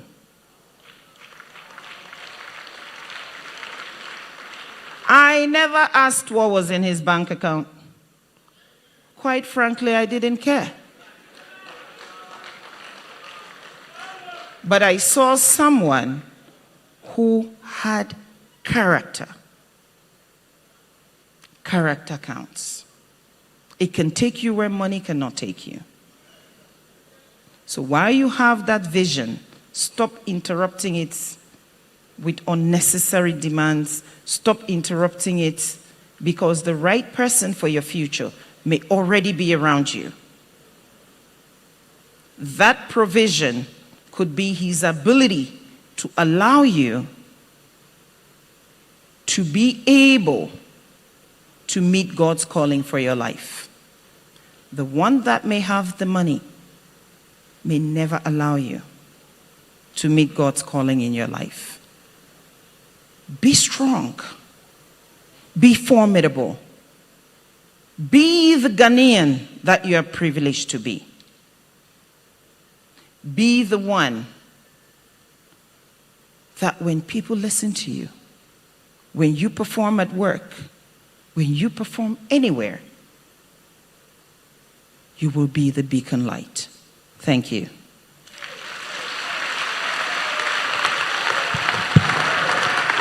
Can we give her a standing ovation, please? Thank you. Can all the gentlemen say, I will, I can, I must. You may be seated. We will take only 2 questions. And we have a good news for you. Apostle Joshua Selman just landed Ghana right now. So tonight is going to be fireworks. Let's take 2 questions right now. Where is? Okay, can you please? All right, over there. Hello. Thank you, Beatrice. Your presentation was nothing short of good. God richly bless you. But I want to ask you 2 questions. 1, please. 1. Okay, 1 question. You spoke about excellence and character. And I want to ask how you would deal with opinions and people saying you are too knowing, you are arrogant, when indeed you want to hold on to your ethics and your morals. Is there any way you could maneuver your way through and at the end staying true to yourself? Yeah, thank you.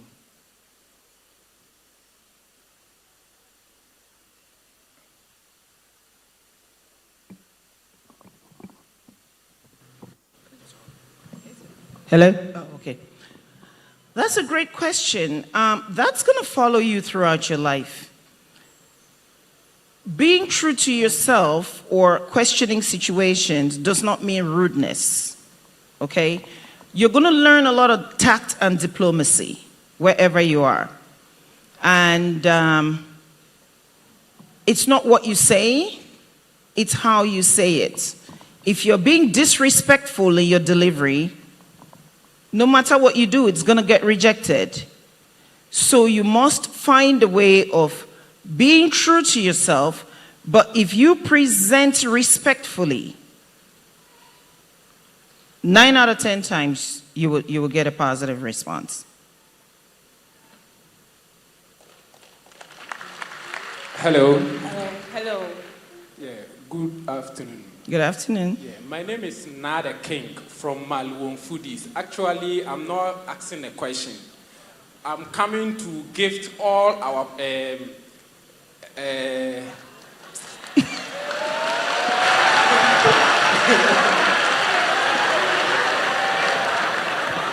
I'm coming to gift all our speakers products from Maluon Foodies because you've shared with us your knowledge.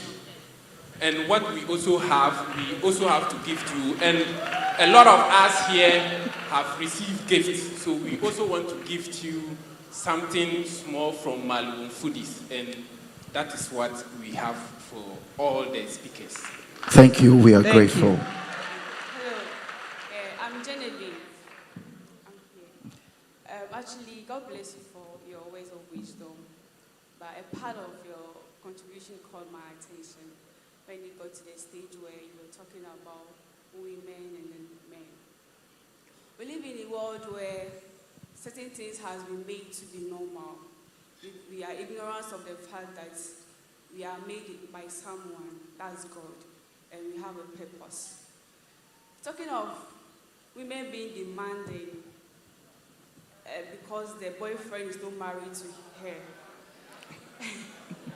What of the stage where guys I don't want to bury the boundaries that there is no sex before marriage. And there is no sex before marriage. And you agree with someone or you be in a relationship with someone, you have the boundaries and you are all on the same page, that there is no intimacy, either kiss or anything before we get to relate or marriage. Then this person comes to the fact that I'm your girlfriend, you are my girlfriend, so I can do anything because I want to marry you.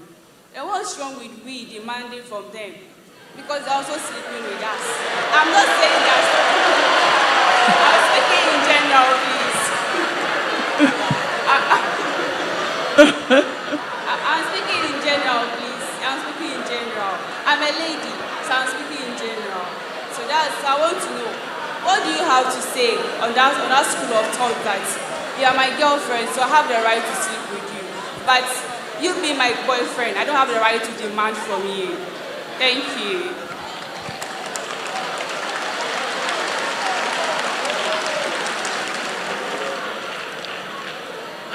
Good question.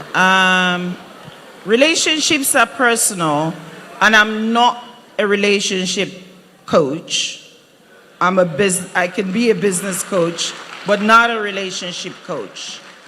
My stance on this is to make women understand their true power. You don't have true power when you're consistently looking for a handout. That was the take-home message. Whatever you do, you make a choice. Do you want to make a choice to be the weaker hand in the relationship? Because it's only a matter of time that he will get tired of your hand being held out at all times. The amount of time you spend calculating as to how to get this or get that, when you start to empower yourself, right? And you start to rise to a level where you can command more money, you can develop yourself, things fall naturally. You don't need to sweat it. It's about personal development. It's also about career development, but both are intertwined. Thank you. Thank you. Thank you very much. Karen. Okay. Thank you, madam. Honorable CEO, you emphasized on social media weaponizing. And I want to ask, because social media is now very common in our life now. So how do we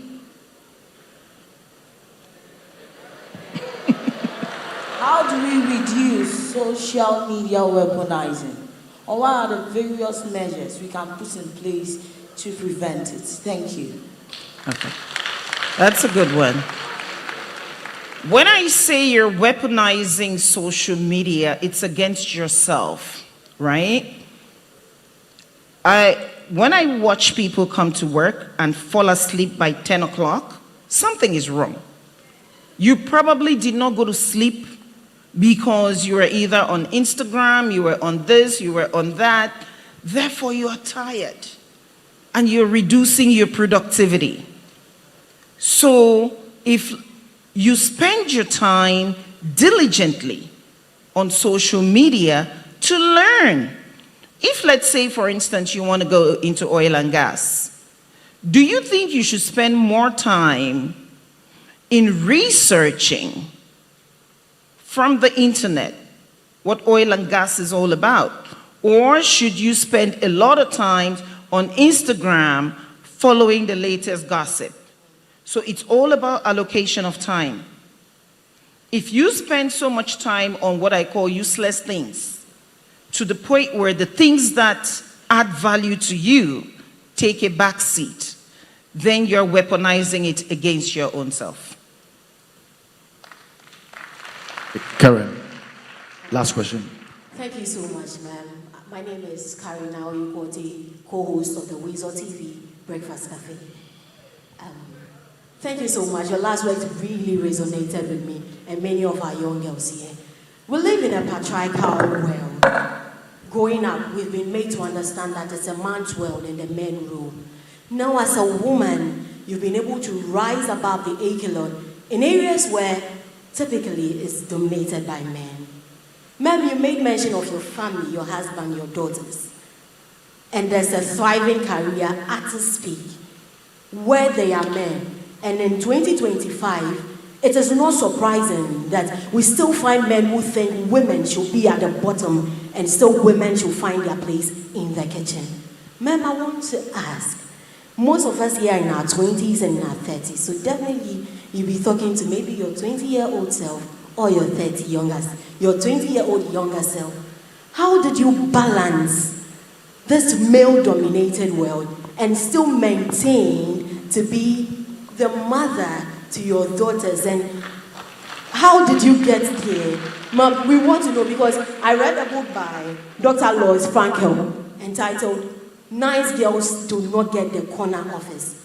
And truly, when you go into the book, it makes us understand that as young girls, we've been made to live, be always nice, try to swallow up things even when they do not resonate well with us, because we want to be seen as nice. And definitely, that won't get you to the top if you want to rise in your career. So, ma'am, since you are the icon, like in the oil and gas sector, which is dominated by men, tell us, how did you do it? Thank you. That's a great question. Remember I said, if God had shown me this journey, what I would have told him? I would have said no. So the presence of being in a particular situation is not the absence of obstacles. However, we are still today in a world where women excel. And what you focus on is what you will attract. So therefore, from your 20-year-old self to your 100-year-old self, you will still find men who would think you are not meritorious. Those are not the ones you're looking for. Quite frankly, you're not looking for anyone. You are looking to be excellent. Because I cannot say it's by happenstance that I'm where I am. It's also because God wanted me here. Because he needs me to expand his kingdom. But at the same time, if I was not doing what I was doing at age 20, I would have challenges today. At age 30, at age 40, you cannot expect to plant apples and harvest cocoyam. So what you do today has nothing to do with the C-suite executives, because you would find even women who will not want you to excel, not just men. So excelling has to do with diligence. It has to do with you putting in the time. It has to do with you rising above the fray. As of recently, even as of last year, someone said to me, I can't believe you're terminating my company and you are even a woman. I said, I've always known that. So those things don't bother me, because I know whom I belong to and I know my purpose and my assignment. So the absence of a comfy couch is not the presence of failure. Stop that codependency. Today, women are kicking the doors open. We have a vice president today in Ghana because she merits it. Because it takes one step at a time. Who you are today will determine where you go tomorrow. The challenges are there until the day you die. So to balance it, it goes back to your core values. I have a mother who moved in and lived with me from the day Clarice was born to this day. It is for that reason that I say, please do not joke with your parents. They are all you have. That's where the support system came from. And I must say, I was blessed to have a spouse who allowed me. Well, it wasn't even an allowed, because you work together. I've been talking back and forth about this not being transactional. Come to the table with the full deck of cards. When you support him, he will support you. And I must say, please stop asking these young ladies, when are you going to get married? It puts undue pressure on them, and therefore they try to settle with people that God did not ask them to settle with. So once you've made that one mistake, it becomes very difficult to correct it. Some people do correct it and they move on, but it's a consistent balancing game. There's never a time when you can say, I got it right. But just be true again to excellence, and you'll get there. Thank you. Thank you. Because of time. Okay. No, lady, go ahead. Thank you, madam. Come and see me at the VIP. We've learned a lot from you today. I'm done with my master's in oil and gas. Is there any opportunity? Wow. What exactly is the meaning of your master's in oil and gas? In what discipline? Because oil and gas is a... For my thesis, it was transit of fuel losses during road transportation. That's what I did for my thesis. Okay. So you're more in trading. Yes, please. Okay. So trading is a bit different from where I am, and I may not be the best person to advise you, but I can lead you to someone who can advise you. So see me at the VIP. All right. Please, can we appreciate Mrs. I think she needs a standing ovation. Thank you.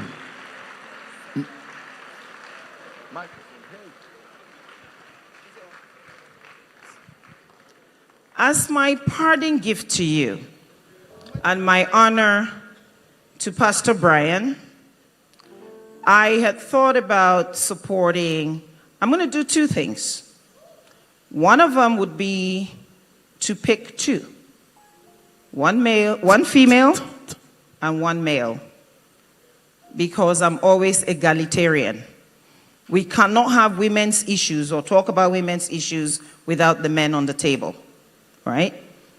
My goal with these two, whomever Pastor Brian would choose, would be to mentor them for 1 year and to bring results back. And I promise you, if he finds the two that are coachable, we are going to track them and we'll have to talk about them here. I also want to support 10 students or 10 youths, whichever way Pastor Brian would think would be the right protocol. I may not know exactly what the needs assessments would be, but I would truly prefer that they come from needy homes I would truly prefer that they be highly disciplined.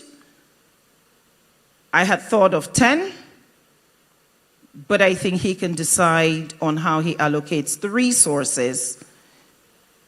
And I will be granting 100,000 cedis to Pastor Brian for that scholarship or grants as he sees fit. Thank you. Come on. Can you please clap? Thank you so much. We are so grateful. How many of you want to head back next year? Oh, thank you. Nanaya, one song.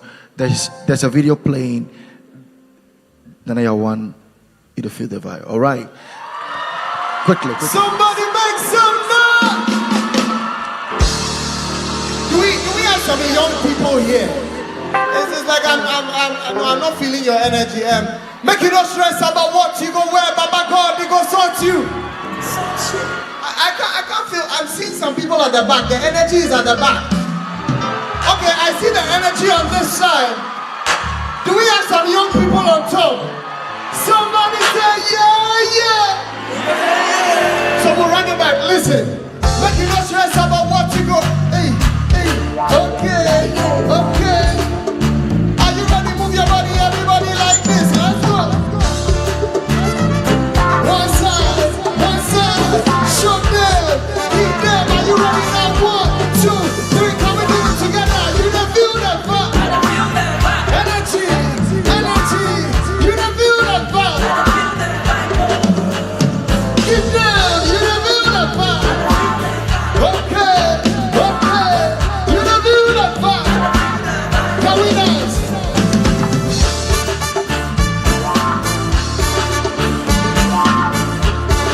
Do we have some dancers in the room? Give me one look over the line. Yeah. Sure thing. Can we talk to you? Bro, why you there worried? What be your story? Hey, you don't get it. I said, God for the world. Charlie, why you there worried? Hey, what be your story? You don't get it. I said, God for the world. Listen, you never feel that vibe. Yeah. You never feel that vibe. Give them, you never feel that vibe. Okay. You never feel that vibe. Everybody, let's go. Hey, okay.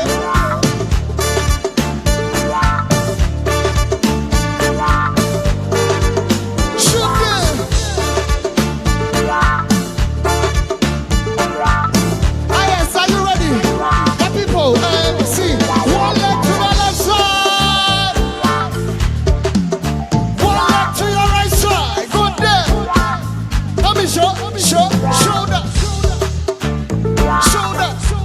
This one I have to do with Prophet Brian, bro. You ready? We go. One leg to the left side.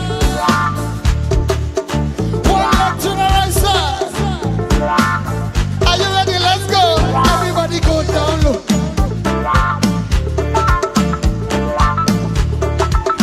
Are you ready? Listen. You don't feel the vibe. Energy.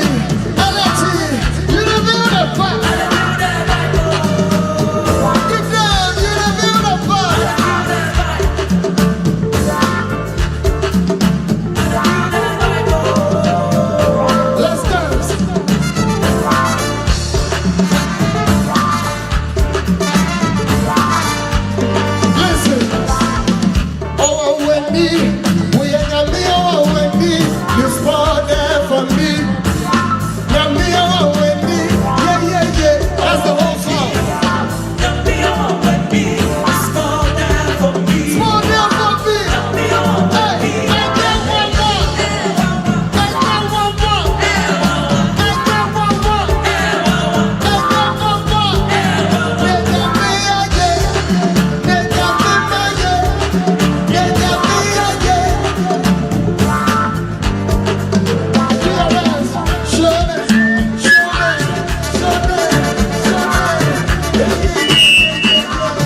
Take your seat.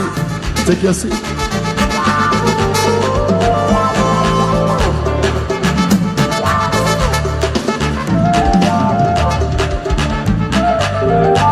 Are you ready for Apostle Joshua Selman?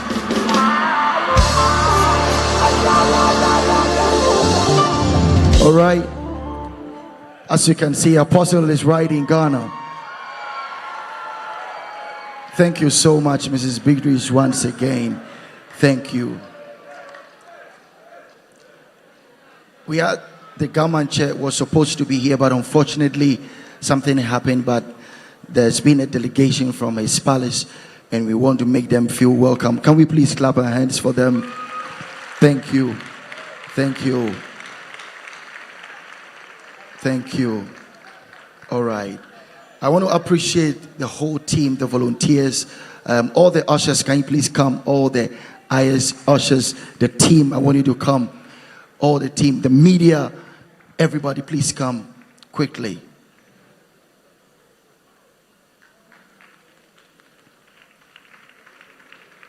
All right. I know some are attending to the food, but please, just come. We have over 200 workers, and organizing such a conference is not easy. 3 days back to back, and after the morning session, we feed everybody, over 3,000 people. I want to say a big thank you. Where's Chilky, the national director? Where's Chilky? Thank you. Please, can we clap our hands? A round of applause for them. They've been working day and night. By 3 a.m., I'm texting them, I need this, I need that. And I want to say thank you, thank you, thank you, thank you. Nana K, these guys will be hanging banners all over Accra, the whole team. I want to say a big thank you. Preach Media, Asari, the Iyes Band. Come on, give it up for the Iyes Band. MIT, everyone, thank you so much. Pastor Isaac, Tony, I do appreciate you. Can we clap our hands for them again? Thank you, thank you, thank you. Please take your seat. Take your seat. And Iyes Ambassador Jackie Apia is in the house. Jackie will just give a wave. Come on. Do you love Jackie Apia? Do you love Jackie Apia? Jackie, please get up and give another wave. They didn't see you. All right. The Lord bless you. Please, I want you to listen to these announcements. All right. Of course, I want to appreciate Clarice. Thank you so much. And come, Chelsea and your sister, come and say hello. These are the beautiful daughters of Mrs. Beatrice. All the men, close your eyes. Close your eyes. Hey, microphone, please. All right. Can you just say something? Just say hello. Just say Hi, everyone. How do we like Mommy's speech? Can I get a clap? Okay. Okay, we just want to thank you guys for welcoming us to be able to speak and give Mommy the platform to be able to make you guys understand that it's God first throughout her journey. We're grateful to be here, and we hope that you've taken in a lot of what she said and you will implement it for Pastor Brian for next year. So thank you guys so much. Chelsea, you can say so. I don't know if there is anything else left to be said other than I would not want any single person in here, myself included, to leave this auditorium the same way that they came in. Pastor Brian, thank you so much. We're so grateful. On behalf of my sister, my mother, my father, and my little brother, there's one more of us, could never forget him. I want to say a big thank you to all the speakers, but most importantly, I would like to say, please implement everything that you've been taught today, because if we don't, then the world is never going to change for the better. Thank you. All right, thank you. All right, can you put a contact of the Brian Jones Bible School? If you're here, you want to enroll, at the Brian Jones Bible School. There's a contact on the screen right now. Please just take a screenshot. You can get in touch with us. It's an online Bible class for 6 months, and your life will never be the same. Wherever you are, you can be part of it. Please, can we get the details of the Brian Jones Bible School? And also, there's a contact. If you have any questions, you want to speak to Pastor Brian, you can talk to the National Director of Iyes. The number will be on the screen. All right. Dr. Alice, please come. She came all the way from Dallas, Texas. Yesterday was her birthday. Please, can we appreciate her? Thank you.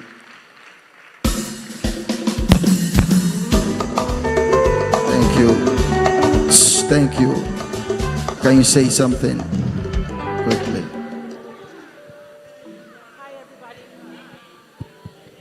Hello, everyone. I want to thank Pastor Brian. I've been coming to Iyes for years, so I'm excited to be here. Last year, I spent my birthday here with my mom.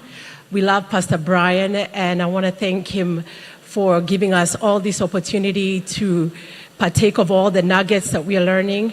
So I want to thank you, and I appreciate him. And I hope all of you are going to take all the nuggets so that when we come back again, we make an impact. So thank you, Pastor Brian. You. All right. You can follow us on our social media handles, Pastor Brian AMOATENG'S. Just type Iyes, you'll see it. But I want to say a big thank you because tonight is going to be a very packed night. All right, that's the number for the Brian Jones Bible School. Wherever you are in the world, just take a screenshot of it. You sense the call of God upon your life. Just take a screenshot, send a text message to the number. And if you have any questions about Iyes, there's a number that is going to come. Just take a screenshot of that number and talk to the National Director. But I want to say thank you once again, everyone. God bless you.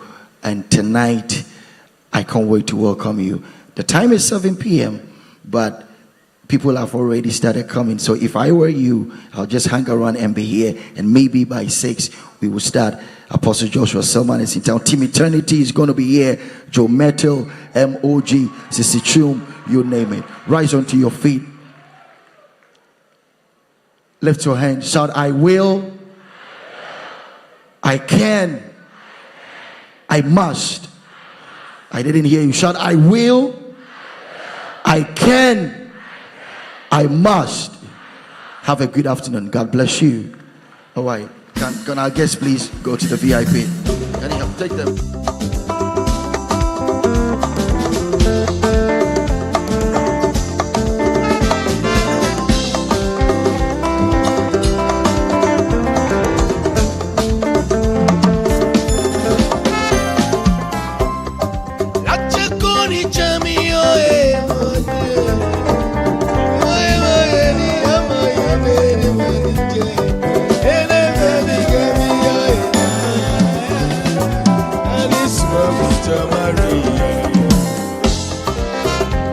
Asole ake